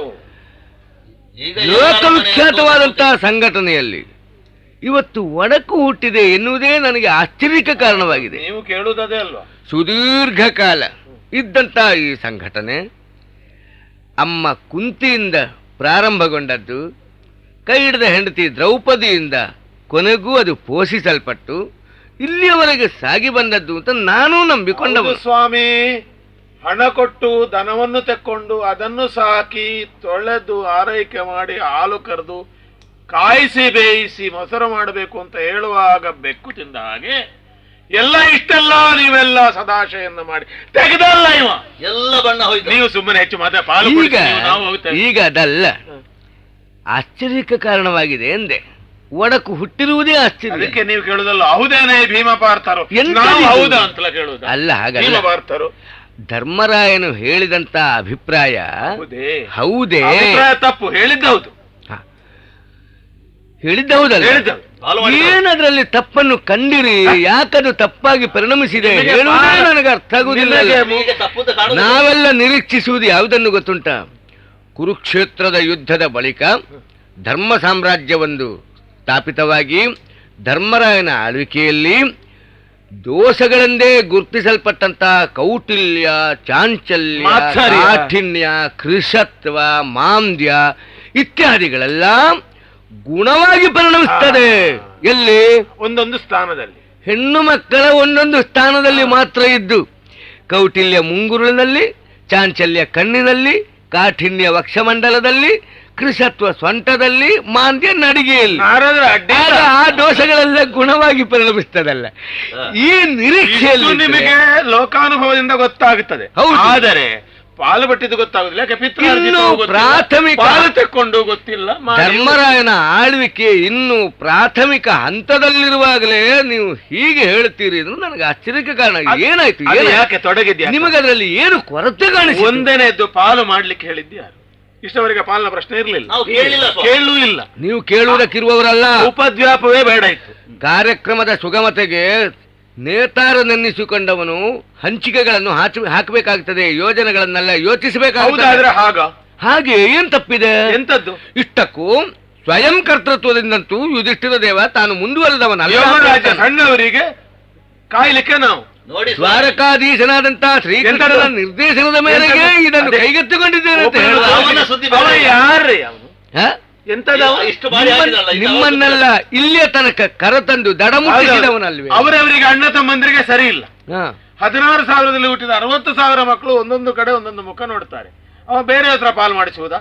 ಅವ ಎಂತದ್ದು ಮಾಡ್ತಾನೆ? ಕೌರವನಿಗೆ ಅಣ್ಣ, ಪಾಂಡವರಿಗೆ ನಾನು ಅಂತ ಹೇಳ್ತಾನೆ. ದೇವರ ಚರಿತ್ರೆ ಅಂತ ಅದು ಕ್ಷಮಿಸಲ್ಪಟ್ಟಿದೆ. ಒಂದು ಬುದ್ಧಿ ಇದ್ದವ ಮಾಡುವ ಕೆಲಸವ. ಪಕ್ಷ ಗೆಲ್ಲಿಸಬೇಕು ಅಂತಿದ್ರೆ ಎಲ್ಲ ನಾವು ಒಂದು ಕಡೆ ಅಂತ ಹೇಳಲಿಕ್ಕೆ ಅವನಿಗೆ ಈಗ ಏನು ಕೊರತೆಯನ್ನು ಕಂಡ್ರಿ? ಒಂದನೇ ಈಗ ಪುರದ ರಕ್ಷೆ ನಿನ್ನ ನೀಳವಾದಂತಹ ತೋಳುಗಳಲ್ಲಿರುವ ಕರ್ತೃತ್ವದಿಂದ ಸಾಧಿಸಲ್ಪಡ್ತದೆ. ಪುರದ ರಕ್ಷೆಗೆ ನಮ್ಮಲ್ಲಿ ಕೊಟ್ಟ ಜನ ಇಲ್ವಾ ಸ್ವಾಮಿ? ಇರ್ಬೋದು. ಯುವರಾಜ್ಯ ಸಣ್ಣವರನ್ನು ಬಿಟ್ಟು ದೊಡ್ಡವರನ್ನು ಬಿಟ್ಟು ಸಣ್ಣವರಿಗೆ 6 ಕಡೆಗಳಲ್ಲಿ ಆತಿಥ್ಯವನ್ನು ಉಂಡಿರಬಹುದಾದಂತಹ ಅರ್ಜುನನಿಗೆ ಇರುವ ಪ್ರಪಂಚ ಜ್ಞಾನ ಭರಿತವಾದದ್ದು. ಯಾವ ಯಾವ ದೇಶದಿಂದ ಎಂಥೆಂಥವರು ಬಂದಿದ್ದಾರೆ, ಅವರಿಗೆ ಹೇಳಿಸಿದ ಆತಿಥ್ಯ ಯಾವುದು ಅದು ಗೊತ್ತಿರುವವ ಅವರಿಗೆ ಅತಿಥಿ ಸತ್ಕಾರ ಮಾಡಿದ್ರೆ ಹಳೆ ಕಥೆಯಿಂದ ಹೇಳಿದ್ರೆ ಅಡುಗೆ ಮಾಡಿದವ ನಾನು ಅದನ್ನು ಹೌದಯ್ಯ. ಈಗ ಅಡುಗೆ ಮಾಡ್ಲಿಕ್ಕೆ ಗೊತ್ತಿದ್ದವನಿಗೆ ಯಾವ ದೇಶದ ಅಡುಗೆ ಏನು ತಿಳಿದಿರ್ತದ? ಗೊತ್ತಿರ್ತದೆ. ಹೇಗೆ ಹಲವರು ಬಂದಿದ್ದಾರೆ ಅಂತ ಕತೆ ಮಾಡಿದ್ರೆ ಅಲ್ಲಿ ನೀನು ಅಡುಗೆ ಭಟ್ಟನಾದದ್ದು ನಿಮ್ಮ ಸ್ವಾರ್ಥಕ್ಕೆ ಹೇಳುದು ಯಾರಿಗೂ ಗೊತ್ತಿಲ್ಲ. ಮೂರ್ಧಾಭಿಷಿಕ್ತನಾದಂತಹ ಸಮ್ರಾಟನಾದವನು ಅನ್ಯರ ಅಡುಗೆಯನ್ನು ಉಣ್ಣುವ ಹಾಗಿಲ್ಲ. ಪರೀಕ್ಷೆಗೆ ಒಳಪಡಿಸುವುದು ಹೇಗೆ? ಹೇಳಿದ ಅದಲ್ಲ ಸ್ವಾಮಿ. ಮತ್ತಿನ್ನು ಬಲ ಉಂಟೆಂಬುದಕ್ಕೆ ಪುರರಕ್ಷೆ, ತಿರುಗಾಡಿದ್ದಕ್ಕೆ ಆದರಾತಿಥ್ಯ ಅಂತ ಹೇಳಿದ್ರೆ ಕೆಲವು ಬೇರೆ ಅನುಭವ ನಮ್ಮಲ್ಲಿ ಇಲ್ವಾ? ಅದನ್ನೆಲ್ಲ ಹಿಡ್ಕೊಂಡು ಅದು ಕೊಡಬಹುದು ಅಂತ ಹೇಳಿ ಏನು ಕೊರತೆ? ಹಿರಿತನ, ನ್ಯಾಯ, ನೀತಿ ಎಲ್ಲ ಇಲ್ವಾ? ಯುವರಾಜ್ಯದ ಪ್ರಶ್ನೆ ಬರ್ಲಿಲ್ಲ ಅಲ್ಲ. ಈಗ ಅವನ ಮಗನೇ ಇದ್ದಾನಲ್ಲ ದೊಡ್ಡವ, ಹೌದು ಸುತ ಸೋಮ, ಅವನಿಗೆ ಕೊಡಬಹುದಿತ್ತಲ್ಲ. ಅದಾದ್ರೂ ಆಗ್ತಿತ್ತಲ್ಲ. ಅದು ಇಲ್ಲ ಅಲ್ಲ. ಇಲ್ಲ. ಈಗ ಮಕ್ಕಳ ಲೆಕ್ಕದಲ್ಲಿ ಅದು ಉಂಟಾ? ಮತ್ತೆ ತಮ್ಮಂದಿರಿಗೆ ಯುವರಾಜ್ಯದ ಪ್ರಶ್ನೆಯಲ್ಲಿ ಉಂಟು? ಈಗ ಖಂಡಿತ ಇಲ್ಲ. ಈಗ ಕಾರ್ಯಕ್ರಮದ ಸುಗಮತೆಗೆ ಬೇಕಾಗಿ ಮಾಡಿರುವಾಗ ಅದರಲ್ಲಿ ಏನು ಕೊರತೆಯನ್ನು ನೀವು ಹೇಗೆ ಸಾಧಿಸ್ತೀರಿ? ಸ್ವಾಮಿ, ಪಾಂಡವರದ ಬದುಕಿ ಉಳಿದದ್ದು ಅಣ್ಣನಿಂದ. ಅವತ್ತಿಲ್ಲದ್ರೆ ಭಸ್ಮಾಗಿ ಹೋಗಬೇಕಾಗಿತ್ತು. ದೊಡ್ಡ ಬಂದದ್ದು ಶತ್ರುಗಳನ್ನು ಕೊಂದವ ಎಲ್ಲ ಅರ್ಜುನ್ ಅಲ್ವಾ? ನೋಡಿ ಸ್ವಾಮಿ, ಆ ಬಕಾಸುರ ಒಬ್ಬ ಇದ್ದಾನಲ್ಲ, ಹೌದು, ಎಲ್ಲರನ್ನು ನಾಶ ಮಾಡಿಬಿಡ್ತಿದ್ದ. 9 ದಿವಸ ಇದ್ರೆ ಅರ ಹೊಟ್ಟೆಗೆ ಉಂಡು ಹೋಗಿ ಅವನನ್ನು ಗುದ್ದಿದ್ದಾನೆ. ಭೀಷ್ಮರನ್ನು ಸಾಕು ಸಾಕು ಮಾಡಿದವ ಅರ್ಜುನ. 5 ದಿವಸ ದ್ರೋಣರ ಮುಂದೆ ಅರ್ಜುನ ಅಲ್ಲ, ನಮ್ಮ 7 ಅಕ್ಷರಣೆ ಅಲ್ಲ, 7 ಜನವೂ ಇಲ್ಲ ಅಲ್ಲ. ದುಶ್ಯಾಸನ ಒಬ್ಬ ಸಾಲದ, ಎಲ್ಲರನ್ನು ನುಂಗಿ ನೊಡೆಯುತ್ತಾ ಇದ್ದ. ಅವರನ್ನು ಒಂದೇ ದಿವಸ ಬಡಿದು ಕೊಂದ ಇವನಲ್ವ? ಸೈಂಧವ ನಿತ್ತಲ್ಲಿಗೆ ತಲೆಗತ್ತರಿಸವ ನನ್ನ ತಮ್ಮ. ಮಾಡಿದ ಪ್ರತಿಜ್ಞೆ ಉಳಿಸಿಕೊಟ್ಟವ ನಮ್ಮ ಅಣ್ಣ ಭೀಮಸೇನ. ಹಾಗಾದ್ರೆ ಎಂತದ್ದು ಕತೆ? ಕೊನೆಗೆ ದುರ್ಯೋಧನ ತೊಡೆ ಮುರಿದದ್ದು ಅವನೇ ಅಲ್ವಾ? ರಾಜ್ಯ ಸಿಕ್ಕಿದ್ದು ದುರ್ಯೋಧನ ಹೋದ ಮೇಲೆ ಅಲ್ವಾ ನಮಗೆ? ಈಗ ಅಸಲು ವಿಷಯ ನನಗೆ ತಿಳಿಯಿತು. ಮತ್ತೆ ನಿಮ್ಮ ಅರ್ಹತೆಗೆ ಇದು ಸರಿಯಾದದ್ದಲ್ಲ. ಬಡಿಗೆ ಹಿಡಿದು ಇನ್ನು ಊರು ಕಾಯುವುದ ಅಂತ ನೀವು ತಿಳಿದಿದ್ದೀರಿ, ಭಾವಿಸಿದ್ದೀರಿ ಅಲ್ಲ? ಹೇಳಿದ್ದೇವೆ, ಹೇಳಿ ಅದನ್ನು ಪ್ರಕಟಿಸಿದ್ರಿ. ಆದ್ರಿಂದಲೇ ಹುಟ್ಟಿಕೊಂಡದ್ದು ಈ ವಿರಸ. ಅಣ್ಣನ ಏನೋ ಸ್ವಲ್ಪ ನಿರ್ಣಯದಲ್ಲಿ ಪಕ್ಷ ಇದ್ದ ಹಾಗೆ ಕಾಣುತ್ತದೆ. ಅಲ್ಲದ್ರೆ ನಮ್ಮದು ಸಾಮ ಅಂತ ಹೇಳಲಿಕ್ಕೂ ಬರುವುದಿಲ್ಲ ನಿಮಗೆ. ಹಾಗಾದ್ರೆ ತಪ್ಪು ನಿಮ್ಮ ಅಣ್ಣನದ್ದಲ್ಲ. ಮತ್ತೆ ನೀವು ಹೇಳುದು ನ್ಯಾಯ ಇದೆ. ನೀವು ಹೇಳುದು ನ್ಯಾಯ ದಾರಿಗೆ ಬಂದೆ. ಛೇ, ಹೆಗಲಿನ ಆಯವನ್ನು ಅಳತೆ ಮಾಡಿಯೇ ಭಾರವು ಹೇರಲ್ಪಡಬೇಡವೇ? ನಿಮ್ಮ ಹೆಗಲಿನ ಆಯ ಎಷ್ಟು ನಾವೇ ಆಗಲೇ ಎಷ್ಟು ಅದಕ್ಕೆ ಹೇಳಿಸಿದ್ದ ಅಲ್ಲ. ಇದು ಏನು ಲಘು, ಯಾರು ಮಾಡ್ತಾರೆ. ಈ ಲೆಕ್ಕಾಚಾರ ಹಾಕುವಾಗ ನಿಮ್ಮದ್ದು ಸರಿ ಅಂತ ಕಾಣಿಸ್ತದೆ, ಆದ್ರೆ ಯುಧಿಷ್ಠಿರನದ್ದು ತಪ್ಪಲ್ಲ. ಅಂದ್ರೆ ಎಲ್ಲರದ್ದು ಸರಿ ಅಂತ ಅಲ್ಲ, ಸ್ವಯಂ ಕರ್ತೃತ್ವವನ್ನು ತನ್ನಲ್ಲಿ ಹೇರಿಕೊಂಡು ಮಾಡಿದ್ದಲ್ಲ ಅಂತ ಅವನೇ ಹೇಳಿದ್ದಾನಲ್ಲ. ಯಾರಂತ ಹೇಳಿದ್ದು? ಅವ ಶ್ರೀಕೃಷ್ಣ. ಶ್ರೀಕೃಷ್ಣ ಯಾಕೆ ಹೀಗೆ ಮಾಡಿದ ಹೇಳುವ ಪ್ರಶ್ನೆ ಈಗ ಬರುವುದು. ಅವನನ್ನು ಕರೆದು ಕೇಳಬೇಕಷ್ಟೇ, ಅದಾಗದ ಕೆಲಸ ನಮಗೆ ಬೇಡ. ನಿಮಗಂತೂ ಅವನ ಬಗ್ಗೆ ಇತ್ತೀಚೆಗೆ ಯಾವ ಭಾವನೆ ಬಂದಿದೆ ಹೇಳುದು ಈಗಲೇ 2 ವಾಕ್ಯದಲ್ಲಿ ಹೇಳಿದ್ಯಲ್ಲ. ಅಷ್ಟು ದೊಡ್ಡದಾಗಬಾರ್ದು. ಅವರಿಗೆ ಸ್ವತಂತ್ರ ಇಲ್ಲ, ಸರಿ ಇಲ್ಲ, ಇನ್ನೊಬ್ಬರ ಮನೆಯ ಪಾರ್ವತ್ಯ ಯಾಕೆ ಅವರಿಗೆ? ಹೌದಪ್ಪ. ಮತ್ತೆ ಎಷ್ಟು ಉಪದ್ರ ಕೊಡುದು ಒಬ್ಬನಿಗೆ ಹಾಗೂ ಉಂಟು. ಅದೊಂದೌದು, ಮಾತ್ರ ಅಲ್ಲ ನಾವು ಇನ್ನು ಸರಿ ಮಾಡಿಕೊಳ್ತೇವೆ. ನೀವು ಬೇಡ ನಾನಿದ್ದೇನೆ. ನೀವೆಂತ ಮಾಡ್ತೀರಿ? 7 ದಿನಗಳ ಕಾಲ ತುಟಿಯ ಮೇಲೆ ಬೆರಳಿಟ್ಟುಕೊಳ್ಬೇಕು, ಸರಿ, ಮೌನ ಮಾತು ಕೂತಿರ್ಬೇಕು. ಈ ನ್ಯಾಯಕ್ಕೆ ತೀರ್ಮಾನ ನೀವು ಮಾಡ್ತೀರಾ? ನಾನು ಮಾಡ್ತೇನೆ. ಕೃಷ್ಣನಲ್ಲಿಗೆ ಹೋಗಿ ಅವನು ಹಾಕಿದ ಈ ಹಂಚಿಕೆಯ ಹರಹನ್ನು ಅರ್ಥ ಮಾಡಿಕೊಂಡು ಬಂದು, ಭಗವಂತ ಸ್ವಾಮಿ ನೀನು ಯಾಕೆ ಮಾಡಿದೆ ಅಂತೆಲ್ಲ ಕೇಳಬಾರ್ದು, ಕೈ ಹಿಡಿದು ಕೇಳಬೇಕು. ಹೀಗೆ ಮಾಡಿದೆ ಭೀಮಾರ್ಜುನಿಗೆ ಅನ್ಯಾಯ ನೀ ಭಗವಂತ ನಿನ್ನ ಮರ್ಯಾದೆ ಹೋದರೂ ದೊಡ್ಡದಲ್ಲ, ಭಕ್ತನಾದ ನನ್ನ ಮರ್ಯಾದೆ ಹೋಗ್ತದೆ ಹಾಗೆ ಹೇಳ್ಬೇಕು. ಅದು ಖಂಡಿತ. 7 ದಿನಗಳ ತನಕ ನೀವು ಮಾತ್ರ ಈ ವಿರಸ ಜ್ವಾಲೆಯನ್ನು ಸರ್ವಥಾ ಹಿಡಿದಿದ್ದೇವೆ, ತಡೆ ಹಿಡಿಬೇಕು. ನಿಮ್ಮ ಮನಸ್ಸು ಹಾಗುಂಟಾ ಸ್ವಾಮಿ? ನಿಮಗೆ ಸಂಸಾರಿಗಳ ಸಮಸ್ಯೆ ಗೊತ್ತಿಲ್ಲ ಸ್ವಾಮಿ. 7 ದಿವಸವರೆಗೆ ಕಾಯ್ತೇವೆ ಹೇಗಾದ್ರೂ ಮಾಡಿ. 9ನೇ ದಿವಸ 8ನೇ ದಿವಸ ಆಯ್ತೋ ನಾವು ಮನುಷ್ಯರಲ್ಲ ಅಂದ್ರೆ ಈಗಿನಾಗಿರುವುದಿಲ್ಲ ಅಂತ ಇನ್ನೂ ಸ್ಪಷ್ಟ ಅನ್ನೋದಿಲ್ಲ ನಮಗೆ. 8ನೆಯ ದಿನದ ಸೂರ್ಯೋದಯದ ಮತ್ತೊಂದು ಕ್ಷಣದಲ್ಲಿ, ಸೂರ್ಯ ಹೇಳಿದ್ರೆ ನಿಮಗೆ ಸಹನ ಕೆಡ್ತದ ಏನು? ಅರುಣೋದಯ ಅದಕ್ಕಿಂತ ಮೊದಲಾಗಬೇಕು. ಬ್ರಾಹ್ಮ್ಯ ಮುಹೂರ್ತಕ್ಕೆ ಹೊತ್ತಿಗೆ ನೀವಿರ್ತೀರಾ? ನೀವು ಬ್ರಹ್ಮಲೋಕದಲ್ಲಿ ಇರ್ತೀರಾ? ಖಂಡಿತ ಬರ್ತೇನೆ. ಇದಕ್ಕೊಂದು ನಿಲುಗಡೆಯನ್ನು ನಾನು ಹೇಳ್ತೇನೆ. ಧರ್ಮರಾಯ, ಸದ್ಯದ ಪರಿಸ್ಥಿತಿಯಲ್ಲಿ ನಿನಗೀಗ ಸಮಾಧಾನ ಆಯ್ತಾ? ಆದಷ್ಟು ಬೇಗನೆ ದ್ವಾರಕೆಯ ತನಕ ಹೋಗಿ ಬರ್ತೇನೆ. ನಾರಾಯಣ ನಾರಾಯಣ.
ದ್ವಾರಾವತಿಯ ಸುಂದರ ಮಂದಿರದಲ್ಲಿ ನನ್ನಷ್ಟಕ್ಕೆ ಕುಳಿತು ಯೋಚಿಸ್ತಾ ಇದ್ದೇನೆ. ನಾನು ನಡೆದು ಬಂದ ದಾರಿಯನ್ನು. ಒಂದಂತೂ ಸತ್ಯ, ಮನುಷ್ಯನ ಲಕ್ಷ್ಯದಲ್ಲಿ ಆದರ್ಶ ಅಂತ ಇಲ್ಲದೇ ಇದ್ದರೆ ಯಾವ ರೀತಿಯ ಮನಸ್ತಾಪಕ್ಕೂ ಕಾರಣ ಇರುವುದಿಲ್ಲ. ಇಂಥದ್ದು ಹೀಗೇ ಇರಬೇಕು, ಇಂಥವರು ಹೀಗೇ ನಡೆಯಬೇಕು, ಇಂಥವರಿಗೆ ಇಂಥದ್ದೇ ಆಗಬೇಕು, ಹೀಗೆಲ್ಲ ಲಕ್ಷ್ಯವನ್ನು ಇಟ್ಟುಕೊಂಡಾಗ ಮಾತ್ರ ಬಹಳ ಸಲ ಕಷ್ಟ ಆಗ್ತದೆ. ನಾನು ನನ್ನ ಜೀವನದಲ್ಲಿ ಒಂದು ಲಕ್ಷ್ಯವನ್ನು ಬಯಸಿದೆ, ಸ್ವಂತಕ್ಕಾಗಿ ಅಲ್ಲ. ಈ ವಿಶಾಲವಾದಂಥ ಭೂಮಿಯಲ್ಲಿ ಯಾರು ಧರ್ಮಾತ್ಮರೋ, ಯಾರು ಸತ್ಯಾತ್ಮರೋ ಅವರಿಗೆ ಚಿರಂತನವಾದಂಥ ಒಂದು ಸ್ಥಾನವನ್ನು ಕೊಡಿಸಬೇಕು. ಅವರ ನೆರಳಿನಲ್ಲಿ ಧರ್ಮ ಶಾಶ್ವತವಾಗಿ ನೆಲೆ ನಿಂತಿತು ಅಂತ ಆಗಬೇಕು ಅಂತ. ಇದು ಈ ಹೊತ್ತು ನಿನ್ನೆ ಮೊನ್ನೆ ಹುಟ್ಟಿಕೊಂಡಂಥ ಒಂದು ಭಾವನೆ ಅಲ್ಲ. ಎಳೆತನದಿಂದಲೇ ಆ ಭಾವನೆಯನ್ನು ಪೋಷಿಸ್ತಾ ಬಂದವ ನಾನು, ಅದಕ್ಕಾಗಿ ದುಡಿಯುತ್ತಾ ಬಂದವನು ನಾನು. ಆ ನನ್ನ ಭಾವನೆಯನ್ನು ವಿರೋಧಿಸಿದವರನ್ನು ನಾನು ವಿರೋಧಿಸಿಯೂ ಇದ್ದೇನೆ. ಶ್ರೀಕೃಷ್ಣ ಏನು ಅಂತ ಕೇಳಿದರೆ ಕೆಲವರು ಗೋಪಾಲಕ ಅಂತ ಕೇಳಿದರು. ಶ್ರೀಕೃಷ್ಣ ಏನು ಅಂತ ಕೇಳಿದರೆ ಏನೂ ಅಲ್ಲ ಅಂತ ಕೆಲವರು ಹೇಳಿದರು. ಕೆಲವರೆಲ್ಲ ನನ್ನನ್ನು ತಿಳಿದು ನನ್ನ ಲಕ್ಷ್ಯವನ್ನು ಅರ್ಥ ಮಾಡಿಕೊಂಡು ನಾನು ಮಾಡುವಂಥ ಧಾರ್ಮಿಕ ಕಾರ್ಯ ಏನಿದೆಯೋ ಅದಕ್ಕೆ ವಿಶೇಷ ಮನ್ನಣೆಯನ್ನು ಕೊಟ್ಟು ನನ್ನನ್ನು ಮನುಷ್ಯತ್ವದಿಂದ ಮೇಲಕ್ಕೆ ಏರಿಸಿದರು. ಒಂದೊಂದು ಘಟನೆಗೂ ಈ ವ್ಯಾಖ್ಯಾನ ಮಾಡ್ತಾ ಮಾಡ್ತಾ ದೇವರ ಸ್ತುತಿ, ದೇವರ ಲೀಲೆ ಅಂತ ನನ್ನ ವ್ಯವಹಾರಗಳನ್ನು ವಿಮರ್ಶೆ ಮಾಡ್ತಾ ನನ್ನನ್ನು ಎಲ್ಲಿಗೆ ಒಯ್ದರೋ ಅದನ್ನು ನಾನು ಯೋಚಿಸುವುದೇ ಇಲ್ಲ. ನನ್ನ ಕೆಲಸದಿಂದ ಏನಾಯಿತು ಅದನ್ನು ಯೋಚಿಸಿದಾಗ ಒಂದು ಮುಖ್ಯ ಘಟನೆಯ ಬಗ್ಗೆ ನನಗೆ ಸಮಾಧಾನ ಇದೆ. ಪಾಂಡವರು ಕೌರವರು ಕುರುಕ್ಷೇತ್ರದಲ್ಲಿ ಅಧಿಕಾರಕ್ಕಾಗಿ ರಾಜ್ಯಕ್ಕಾಗಿ ಹೊಡೆದಾಟ ಮಾಡಿದರು. ಬಹಳ ಜನ ಅದನ್ನು ದಾಯಾದ್ಯ ಕಲಹ ಅಂತ ಹೇಳಿದರು. ನಾನಂತೂ ಬಹಳ ಸ್ಪಷ್ಟ ಅಭಿಪ್ರಾಯದಲ್ಲಿದ್ದೇನೆ. ಅಲ್ಲಿ ನಡೆದದ್ದು ಧರ್ಮಾಧರ್ಮಗಳ ಸಂಘರ್ಷ. ಅಧರ್ಮ ನಾಶವಾಗಿದೆ, ಧರ್ಮದ ರಾಜ್ಯ ಬಂದಿದೆ. ಧರ್ಮರಾಜನ ತಲೆ ಮೇಲೆ ಕಿರೀಟ ಬಂದಾಗ ಎಲ್ರಿಗಿಂತ ಹೆಚ್ಚು ಸಂತೋಷಪಟ್ಟವ ನಾನು. ಎಷ್ಟು ದಿನ ಅವರ ಸಹವಾಸ ಮಾಡಿದನು, ಎಷ್ಟು ಪ್ರಕರಣಗಳಲ್ಲಿ ಅವರನ್ನು ಉದ್ಧಾರ ಮಾಡುವುದಕ್ಕಾಗಿ ನಾನು ಕಾರ್ಯಕ್ರಮವನ್ನು ಕೈಗೊಂಡೆನು, ಅದೆಲ್ಲಕ್ಕೂ ಸುಫಲ ಸಿಕ್ಕಿತು. ಈ ತೃಪ್ತಿ ನನ್ನದಾಗಿತ್ತು. ಆದ್ದರಿಂದಲೇ ನೆಮ್ಮದಿಯಿಂದ ದ್ವಾರಾವತಿಗೆ ಬಂದಿದ್ದೇನೆ. ಅಬ್ಬಾ, ನೆಮ್ಮದಿಯ ನಿಟ್ಟುಸಿರು ಬಿಟ್ಟು ಕೈಕಾಲು ಬಿಟ್ಟು ಒಮ್ಮೆ ಆರಾಮವಾಗಿರೋಣ ಅಂತ ವಿಚಾರ ಮಾಡ್ತಾ ಇದ್ದೇನೆ. ಇದು ವಿರಾಮದ ದಿನ ನನಗೆ. ನಾರಾಯಣ ನಾರಾಯಣ. ನಾರದರು ದೇವದೇವತ್ತಮ ದೇವತಾ ಸಾರ್ವಭೌಮ ದಯಮಾಡಿಸಿ. ಅಖಿಲಾಂಡ ಕೋಟಿ ಬ್ರಹ್ಮಾಂಡ ನಾಯಕ. ದಯಮಾಡಿಸಿ ನಮೋ ದಯಮಾಡಿಸಿ. ನಮಃ. ಮಹರ್ಷಿಗಳೇ, ಓ, ಉಚಿತಾಸನದ ವ್ಯವಸ್ಥೆ ಮಾಡಿದ್ದೇನೆ. ಧನ್ಯನಾದ. ಅರ್ಘ್ಯಪಾದ್ಯಾದಿಗಳನ್ನು ಅರ್ಪಿಸಿದ್ದೇನೆ. ಸಂತುಷ್ಟ ಆಸನ ಗ್ರಹಣ ಮಾಡಿ. ಆಶೀರ್ವಾದ ಲಭ್ಯವಾಯ್ತು. ಆದ್ರೆ ಓ, ಒಂದು ವಿಶೇಷ. ಏನು? ಏನು? ಬಂದಿರಿತ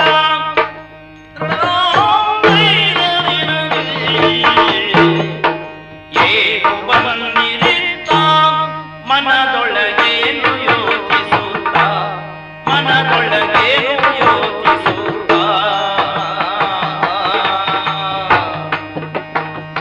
ಮೌನಿವರಿಯ ಹೊಸದಾದ ವಿಚಾರವು ಮೌನಿವರಿಯ ಹೊಸದಾದ ವಿಚಾರಗಳೇ ನಿಮ್ಮುದೈ ವಿಧಿ ಮಾನಸ ಮುಕ್ತನೆ ಏನು ಬಂದಿರಿತ. ನಾರದ ಮಹರ್ಷಿಗಳೇ, ಶ್ರೀಕೃಷ್ಣ. ಲೋಕ ಸಂಚಾರಿಗಳು ನೀವು. ಹ್ಮ್ ನೀವು ಎಲ್ಲಿಗಾದರೂ ಹೋದ್ರೆ ಒಬ್ಬರೇ ಹೋಗುವುದಿಲ್ಲ, ಹ್ಮ್. ಅನೇಕ ಸುದ್ದಿಗಳ ಸಮೇತ ಹೋಗ್ತೀರಿ ಅಂತ ನನಗೆ ಚೆನ್ನಾಗಿ ಗೊತ್ತು. ಸಂಚಾರ ನಿರತನನ್ನು ಸುದ್ದಿ ಸಂಗ್ರಾಹಕನನ್ನಾಗಿಸ್ತಾರೆ. ಆದ್ರೆ ಒಂದು, ಹ್ಮ್. ಎಲ್ಲ ಸಂಚಾರಿಗಳಿಗೂ ಏನು ಸಂಗ್ರಹ ಆಗ್ತದೆಯೋ ಹ್ಮ್. ಆ ಸಂಗ್ರಹದ ಅಪವ್ಯಯ ಆಗ್ತದೆ. ಅದೊಂದು ಸತ್ಯ. ನಿಮ್ಮಿಂದ ಹಾಗಾಗಿಲ್ಲ. ಹ್ಮ್ ಅನೇಕ ಸಲ ನನ್ನ ಹತ್ತಿರ ಬಂದಿದ್ದೀರಿ ನೀವು. ಹ್ಮ್ ಹ್ಮ್ ಬರುವಾಗ ಏನೋ ವಿಷಯ ತಂದಿದ್ದೀರಿ. ಹ್ಮ್. ಆ ತಂದದ್ರ ಮೇಲಿಂದ ಮುಂದೆ ಏನಾಗಬೇಕು ಅದನ್ನು ರೂಪಿಸುವುದಕ್ಕೆ ನನಗೆ ಸಾಧ್ಯ ಆಗಿದೆ. ಹ್ಮ್ ಹ್ಮ್ ಈ ಹೊತ್ತಂತೂ ಹ್ಮ್ ನೀವು ತರುವಂತಹ ಅಂತಹ ದೊಡ್ಡ ಸುದ್ದಿ ಏನೂ ಇಲ್ಲ ಅಂತ ನಾನು ಗ್ರಹಿಸ್ಲಿಕ್ಕಿಲ್ಲ. ಹ್ಮ್ ಯಾಕೆಂದ್ರೆ ಕರ್ತವ್ಯ ಅಂತ ಒಬ್ಬ ಕೈಗೊಂಡ ಮೇಲೆ ಹ್ಮ್ ಅವನಿಗೆ ಒಂದಲ್ಲ ಒಂದು ಕರ್ತವ್ಯದ ಜವಾಬ್ದಾರಿ ಬಂದೇ ಬರುತ್ತದೆ. ಹ್ಮ್. ಅದಲ್ಲದಿದ್ರೆ ಇದು, ಇದಲ್ಲದಿದ್ರೆ ಅದು, ಹ್ಮ್. ಅದೆಲ್ಲ ಮತ್ತೊಂದು. ಹ್ಮ್. ನಾನು ಯಾಕೆ ಹೇಳ್ತೇನೆ ಅಂತಂದ್ರೆ, ಹ್ಮ್ ಸ್ವಂತದ ಯಾವ ಯೋಚನೆಯನ್ನೂ ಮಾಡದೆ, ಇಲ್ಲ ಸಂಸಾರದ ಯಾವ ಬಂಧನಕ್ಕೂ ಕಟ್ಟು ಬೀಳದೆ, ಇಲ್ಲ. ವಿಶ್ವ ಕುಟುಂಬಿಗಳಾಗಿ ನಿಮ್ಮಂತೆ ದುಡಿಯುವವರು ಬಹಳ ಜನ ಇಲ್ಲ. ಹ್ಮ್ ಆದ್ರಿಂದ ವಿಶ್ವದ ಆಗು ಹೋಗುಗಳಲ್ಲಿ ನಿಮ್ಮ ಪಾತ್ರಕ್ಕೆ ಮಹತ್ವ ಇದೆ. ಹ್ಮ್ ನಾನು ಕೇಳ್ತೇನೆ, ಹ್ಮ್. ಎಲ್ಲಿಂದ ಬಂದಿರಿ, ಏನು ಬಂದಿರಿ, ಏನು ಸುದ್ದಿ ತಂದಿರಿ? ಹಾ ಹಾ ಮಹರ್ಷಿಗಳೇ, ಹ್ಮ್ ನಿಮ್ ಮುಖ ಅಷ್ಟು ಸುಖ ಕೊಡ್ತಾ ಇಲ್ವಲ್ಲ, ಯಾಕೆ? ಇಲ್ಲ ಇಲ್ಲ. ಕಾರಣವೇನಿರದೆ ಕಾರಣವೇನಿರದೆ ಬರುವ ಸವಾರಿಯ ನೀವರಿದೆ ಬರುವ ಸವಾರಿಯ ನೀವರಿದೆ ಈ ರಸೆಯೊಳು ಹೊಸತಾದವಾರದೆಯು ಈ ರಸೆಯೊಳು ಹೊಸವಾರದೆಯರಿದುದ ಭೋರನೆ ಬೇಳಿರಿ ನಾರದ ಮುನಿಯೇ. ಮಹರ್ಷಿಗಳೇ, ಶ್ರೀಕೃಷ್ಣ. ನಾನು ನನ್ನಷ್ಟಕ್ಕೆ ನಿಮ್ಮ ಕುರಿತು, ಲೋಕದ ಕುರಿತು, ನನ್ನ ಕುರಿತು ಎಷ್ಟು ಮಾತಾಡಬಹುದು. ಹ್ಮ್ ಆದ್ರೆ ಮಾತಾಡುವಾಗ ನಿಮ್ಮ ಪ್ರತಿಕ್ರಿಯೆ ಬರೇ ಹೂಂಕಾರ ಮಾತಾಡಿದ್ರೆ ಕಷ್ಟ. ಹ್ಮ್ ನಿಮ್ಮ ಸ್ವಭಾವವೇ ಅದಾಗಿದ್ರೆ ಅಡ್ಡಿ ಇಲ್ಲ. ಹೌದು. ಕೆಲವರು ಇರ್ತಾರೆ, ಹ್ಮ್ ಹ್ಮ್ ಎದುರು ಎಷ್ಟು ಮಾತಾಡ್ತಾನೋ ಅಷ್ಟು ಆಡಿದ ಮೇಲೆ ಅದು ಮುಗೀತು ಅಂತ ಖಚಿತ ಮಾಡಿಕೊಂಡು ಮಾತಿನ ಮುತ್ತು ಉದುರಿಸ್ತಾನೆ. ಹ್ಮ್ ಹ್ಮ್ ನೀವು ಹಾಗಲ್ಲ. ಹ್ಮ್ ಎಲ್ಲಿ ತಡೀಬೇಕು ಅಲ್ಲಿ ತಡೀತೀರಿ, ಎಲ್ಲಿ ಹೇಳಬೇಕು ಅಲ್ಲಿ ಹೇಳ್ತೀರಿ. ನಿಮ್ಮನ್ನು ನಾನು ಬಲ್ಲೆನಲ್ವೇ? ಈಗ ಮಾತ್ರ ಮಾತನಾಡುವ ಉತ್ಸಾಹವೇ ಉಳಿದಿಲ್ಲ ಸ್ವಾಮಿ. ಅದೇ ನನಗೆ ಆಶ್ಚರ್ಯ. ಈ ಪ್ರಪಂಚದಲ್ಲಿ ಯಾರಿಗೋ ಏನೋ ಕಷ್ಟ ಬಂದಿದೆ ಅಂತ ಕೇಳಿದಾಗ ಆಡುವ ಒಂದು ವರ್ಗ ಇದೆ, ಹ್ಮ್ ಯಾರಿಗೋ ಅನ್ಯಾಯ ಆಗಿದೆ ಅಂತ ಕೇಳಿಗೆ ಛೇ ಅಂತ ಉದ್ಗರಿಸಿ ಸುಮ್ಮನೆ ಕೂತ್ಕೊಳ್ಳುವ ಇನ್ನೊಂದು ವರ್ಗ ಇದೆ. ಮತ್ತೊಂದು ವರ್ಗ ಇದೆ, ಹ್ಮ್ ಯಾರಿಗಾದ್ರೂ ಕೆಟ್ಟದ್ದಾದರೆ ಯಾಕಾಯಿತು ಅಂತ ಸಂಶೋಧನೆ ಮಾಡಿ ಅದರ ಪರಿಹಾರ ಮಾಡಿ ಅದಕ್ಕೆ ಸರಿಯಾದಂತಹ ನ್ಯಾಯ ದೊರಕಿಸುವಂತಹ ವರ್ಗ. ಆ ವರ್ಗದಲ್ಲಿ ಬಹಳ ಜನ ಇಲ್ಲ, ನಿಮ್ಮಂಥವ್ರು ಒಂದೋ ಎರಡೋ. ಹೀಗಿದ್ದರಿಂದ ನಿಮಗೆ ಸಾಕಷ್ಟು ಅಪವಾದವು ಬಂದಿದೆ. ಏನು ಕಡಿಮೆ ಅಪವಾದ ಕೇಳಿದ್ರು ನೀವು? ಅಲ್ಲ, ನೀವಲ್ಲ, ನಾನು ಅಪವಾದಗಳನ್ನು ಬಹಳ ಕೇಳಿದ್ದೇನೆ. ಆದರೆ ನಮಗೆ ಗೊತ್ತಿದೆ ನಾವು ಸ್ವಂತಕ್ಕಾಗಿ ಏನನ್ನು ಮಾಡಿಲ್ಲ. ಈ ಸಮಾಜಕ್ಕಾಗಿ ಏನು ಮಾಡಬೇಕಾಗಿದೆಯೋ ಅದನ್ನು ಮಾಡುವಾಗ ಯಾರು ಏನು ಹೇಳಿದರೂ ನಮಗದು ಲಕ್ಷ್ಯ ಅಲ್ಲ ಅಂತ ಹೊರಸಿ ಮುಂದೆ ಹೋಗ್ತೇವೆ. ನೀವು ಹಾಗೆ ಹೋದಲ್ಲ, ಮತ್ತ್ಯಾಕೆ ಮುಖ ಬಾಡಬೇಕು, ಮತ್ತ್ಯಾಕೆ ಮೌನ ತಾಳಬೇಕು, ಮತ್ತ್ಯಾಕೆ ನಿಧಾನವಾಗಿ ಆದರೂ ಹೃದಯದ ಹೊರೆ ಭಾರ ತಾಳಲಾರದೆ ನಿಟ್ಟುಸಿರು ಬಿಡಬೇಕು. ನಾರದ್ರೆ, ಯಾರಿಗೋ ಜ್ವರ ಬಂದರೆ ಯಾರೋ ಕಷಾಯ ಕುಡಿದ್ರೆ ಆಗ್ತದೇನು, ಯಾರಿಗೋ ಕಷ್ಟ ಬಂದರೆ ನೀವು ಯೋಚಿಸಿದ್ರೆ ಆಗ್ತದೇನು? ನಾನು ನೀವು ಸಮಾನ ಚಿಂತಕರು. ಆದ್ದರಿಂದ ಹೇಳಿ, ಏನು ಬಂದಿರಿ, ಏನು ವಿಶೇಷ, ಯಾಕೀ ಮ್ಲಾನತೆ? ನಿಮಗೂ ನೋವುಂಟು ಮಾಡಬೇಕು ಅಂತಂದ್ರೆ ವಿಷಯ ಗಂಭೀರವಾದದ್ದಿರಬೇಕು. ಶ್ರೀಕೃಷ್ಣ, ಏನು? ಸರ್ವಂತಾರ್ಯಾಮಿ ಎನ್ನಿಸಿಕೊಂಡಂತ ನಿನ್ನಂಥವನು ಹೀಗೊಂದು ಪ್ರಶ್ನಿಸುವುದೇ ಔಚಿತ್ಯ ಮೀರಿದ ವ್ಯವಹಾರ. ಅಲ್ಲಿ ಸ್ವಾರಸ್ಯ ಇದೆ. ನನ್ನನ್ನು ಸರ್ವಾಂತರ್ಯಾಮಿ ಅಂತ ಹೇಳುವಾಗ ಏನು ಆಯಿತು? ನನ್ನ ಜಾಗ ಇದೆಲ್ಲ ವೈಕುಂಠ ಅಂತ ಆಯಿತು. ಆಗ ಅಲ್ಲಿ ನಾರದರೇ ಅಲ್ಲ, ನಾರದ ಬಾರಯ್ಯ, ಹೋಗಯ್ಯ, ಕುಳಿತುಕೊಳ್ಳಯ್ಯ. ಇಲ್ಲಿಗೆ ಬಂದಾಗ ಲೋಕ ಮರ್ಯಾದಾ ವ್ಯಾಪ್ತಿಗೆ ಒಳಪಡಿಸಿಕೊಂಡು ನೀನು ಪ್ರಶ್ನಿಸುತ್ತೀಯ. ಹೌದು. ಇಲ್ಲದಿದ್ರೆ ಸರ್ವಂತರ್ಯಾಮಿಯೊಬ್ಬನನ್ನು ಕಾಣಬೇಕಾದ್ರೆ ನಾನು ಅಲ್ಲಿಂದ ಇಲ್ಲಿಗೆ ಬರಬೇಕಾದ ಅಗತ್ಯ ಇಲ್ಲ. ನಿಂತಲ್ಲೇ ಕಂಡುಕೊಳ್ಳಬಲ್ಲವನೇ. ಓಹೋ, ಈಗ ನಾನು ಬಂದಿದ್ದೇನೆ ಎಂಬುದರಿಂದ ತಾವು ಪ್ರಶ್ನೆಯನ್ನು ಉಪಕ್ರಮಿಸಿದ್ದೀನಿ. ಹೇಳ್ತೇನೆ ಸ್ವಾಮಿ. ಮತ್ತು ಒಂದು ಹೇಳ, ಕೆಲವು ವಿಷಯ ಯಾರ ಮುಖದಿಂದ ಬರಬೇಕೋ ಅವರ ಮುಖದಿಂದ ಬಂದ್ರೆ ಚಂದಾಗುವುದು ಸ್ವಾಮಿ.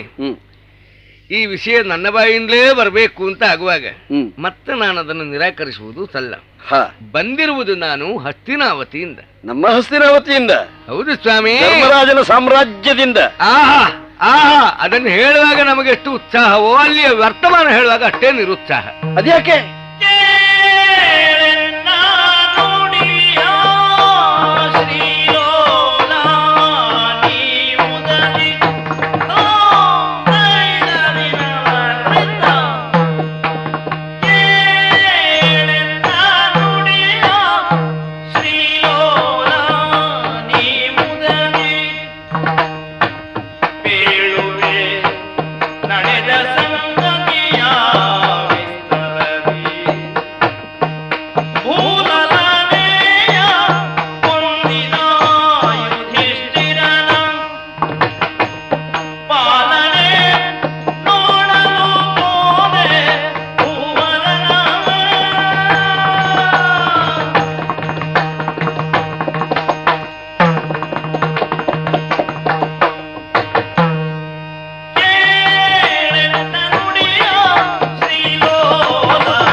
ಮಹರ್ಷಿ, ಲೀಲಾ ವೈಭವದಿಂದ ಮೆರೆದವನು ನೀನು. ಓಹೋ, 3 ಮಾರು ಉದ್ದ 6 ಮಾರು ಅಗಲದ ಈ ದ್ವಾರಕೆಯಲ್ಲಿ ನಿನ್ನ ಕರ್ತೃತ್ವಕ್ಕೆ ಕ್ಷೇತ್ರದ ವೈಶಾಲ್ಯವೇ ಸಾಲದು.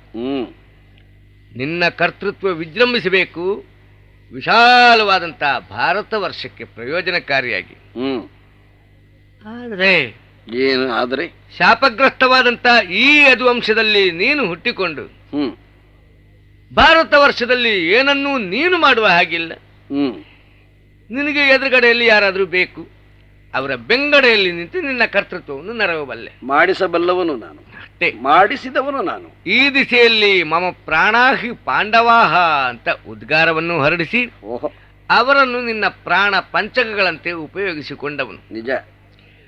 ಆವಾಗ ಒಂದು ಪ್ರಶ್ನೆ ಬರ್ತದೆ, ಪಾಂಡವರ ಅರ್ಹತೆ ಏನು? ಶ್ರೀಕೃಷ್ಣನ ಕೃಪೆಯನ್ನು ಪಡೆಯುವುದಕ್ಕೆ ಯಾಗ ಮಾಡಲಿಲ್ಲ, ಯೋಗ ಬಲಿಲಿಲ್ಲ, ಅವರ ಅರ್ಹತೆ ಏನು? ಆ ಪ್ರಶ್ನೆಗೆ ಉತ್ತರವನ್ನು ಹುಡುಕುವಾಗ ಇತಿಹಾಸದ ಪುಟಗಳನ್ನೆಲ್ಲ ಪುನಃ ತಿರುವಿ ನೋಡಬೇಕಾಗುತ್ತದೆ.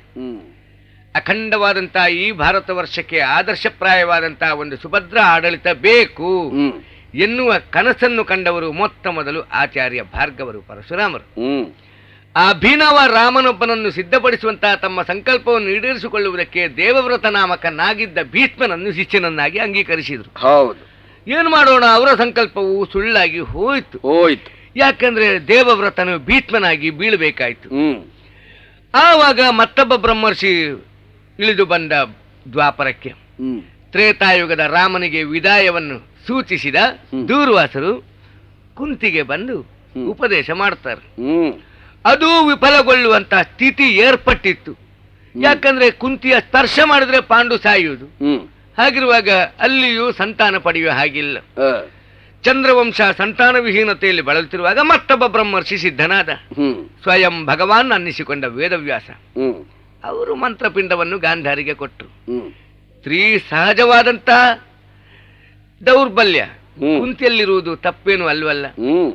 ಆಗ ತನಗಿರುವ ವರವನ್ನು ಪ್ರಕಟಿಸಿದಾಗ ಪಾಂಡು ಚಕ್ರವರ್ತಿ ಬ್ರಹ್ಮರ್ಷಿ ಪ್ರಣೀತವಾದಂತಹ ಮಂತ್ರ ಹುಸಿಯಾಗಬಾರದು ಎಂಬ ಒಂದೇ ಕಾರಣಕ್ಕೆ ಸಮ್ಮತಿಸುವುದು ಸಹಜ ತಾನೆ. ಓಹೋ, ಹೀಗೆ ಹುಟ್ಟಿಕೊಂಡ ಪಾಂಡವ ಪಂಚಕರು ಎಂಬುದರಿಂದಲ್ವೇ ನೀನವರನ್ನು ಅಂಗೀಕರಿಸುವುದು ತನ್ನವರು ಅಂತ. ಸರಿಯಾಗಿ ಹೇಳಿದ್ರಿ ನಾರದರೆ, ಸರಿಯಾಗಿ ಹೇಳಿದ್ರಿ.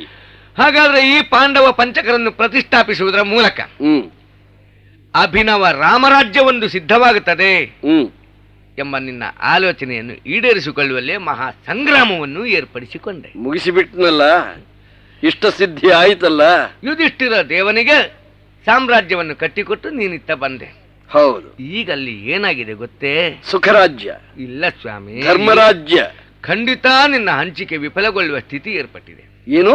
ಅಯ್ಯ, ಧರ್ಮರಾಜನ ರಾಜ್ಯದಲ್ಲಿ ರಾಜ್ಯದ ಸುಭದ್ರತೆಯನ್ನು, ರಾಜ್ಯದ ಆಡಳಿತದ ವ್ಯವಸ್ಥೆಯ ಸುಗಮತೆಯನ್ನು ಸಾಧಿಸುವುದಕ್ಕೆ ನಿನ್ನ ನಿರ್ದೇಶನದ ಮೇರೆಗೆ ಧರ್ಮರಾಯ ಅತಿಥಿ ಸತ್ಕಾರಕ್ಕೆ ಅರ್ಜುನನನ್ನು, ಪುರದ ರಕ್ಷೆಗೆ ಭೀಮನನ್ನು ನಿಯೋಜಿಸಿದ್ರೆ ಭೀಮಾರ್ಜುನರು ಆ ಕುರಿತಾಗಿ ಅಸಹನೆಯನ್ನು ತಳೆದಿದ್ದಾರೆ. ತಮ್ಮ ಯೋಗ್ಯತೆಗೆ ಹೇಳಿಸಿದಂತಹ ಕಾರ್ಯ ಸಿಕ್ಕಲಿಲ್ಲ ಎನ್ನುವುದರಿಂದ ತಮಗೀ ವ್ಯವಸ್ಥೆಯೇ ಸರಿಯಲ್ಲ ಅಂತ ಅಣ್ಣನನ್ನು ವಿರೋಧಿಸುವುದಕ್ಕೆ ಸಿದ್ಧರಾಗಿದ್ದಾರೆ. ಹೇಳಿ ಕೇಳಿ ಮದಗರ್ವಿತ ಸ್ಥಿತಿಯಲ್ಲಿ ಅವರಿಂದ ಈ ಅಭಿಪ್ರಾಯ ಸಿದ್ಧವಾಗಿದೆ ಎನ್ನುವುದನ್ನು ನಾನು ಅರ್ಥ ಮಾಡಿಕೊಂಡಿದ್ದೇನೆ. ನಾರದರೆ ಸ್ವಾಮಿ, ವಿಷಯ ತಿಳಿಯಿತು. ಅಣ್ಣ ತಮ್ಮಂದ್ರು ಏನೋ ಹೆಚ್ಚು ಕಡಿಮೆ ಮಾಡಿಕೊಂಡಿದ್ದಾರೆ. ಹೌದು. ಇದನ್ನೆಲ್ಲ ಮುಗಿಸ್ಲಿಕ್ಕೆ ನನ್ನ ಹತ್ರ ಯಾಕೆ ಬರ್ತೀರಿ ನೀವು? ಸ್ವಾಮಿ ಸನ್ನಿಧಾನವೇ, ತಿಳಿದು ತಿಳಿಯದವರಂತೆ ಪ್ರಶ್ನಿಸ್ತಾ ಇದೆಯಲ್ಲ. ಅಂದ್ರೆ ಪಾಂಡವ ಸ್ಥಾಪನಾಚಾರ್ಯನೆಂಬ ಬಿರುದನ್ನು ಹೊತ್ತ ನೀನು ಆ ಬಿರುದಿಗೆ ಕಳಂಕಪ್ರಾಯವಾದಂತಹ ವ್ಯವಹಾರ ನಡೀತಾ ಇರುವಾಗಲೂ ಯಾಕೆ ಹೇಳ್ತಾ ಇದ್ದೀತ ಕೇಳಬಹುದೇ? ದಯವಿಟ್ಟು ಆ ಭೀಮಾರ್ಜುನರನ್ನು ಅಡಸಿದ ಮದವನ್ನು ಹದಕ್ಕೆ ತಂದು ಅವರದ್ದಾದಂತಹ ವ್ಯವಸ್ಥೆಯನ್ನು ಸುವ್ಯವಸ್ಥೆಯನ್ನಾಗಿ ಪರಿವರ್ತಿಸಿಕೊಡುವಂತಹ ಹೊಣೆಗಾರಿಕೆ ನಿನ್ನದಲ್ವೇ ಸ್ವಾಮಿ? ಹಾಗೇನು? ಹೌದು, ಅದಕ್ಕಾಗಿಯೇ ನಿನ್ನಲ್ಲಿ ನಿವೇದಿಸಿಕೊಳ್ಳುವ. ಆಗಲಿ, ನಾನು ಈ ವಿಷಯವನ್ನು ಸ್ವೀಕಾರ ಮಾಡಿದ್ದೇನೆ. ಜೊತೆಯಲ್ಲೊಂದು ಸೂಚನೆ. ಏನು? ನನ್ನ ಮಾತನ್ನು ಸತ್ಯವಾಗಿಸಿಕೊಡಬೇಕು. 7 ದಿನಗಳ ಅವಧಿಯನ್ನು ಅವರಲ್ಲಿ ಹೇಳಿ ಬಂದಿದ್ದೇನೆ ಸ್ವಾಮಿ. ಒಳ್ಳೆಯದು, ನೆನಪಿರಲಿ. ಒಳ್ಳೆಯದು. ಬರಲೇ ಸ್ವಾಮಿ. ಒಳ್ಳೆಯದು. ನಾರಾಯಣ ನಾರಾಯಣ ನಾರಾಯಣ.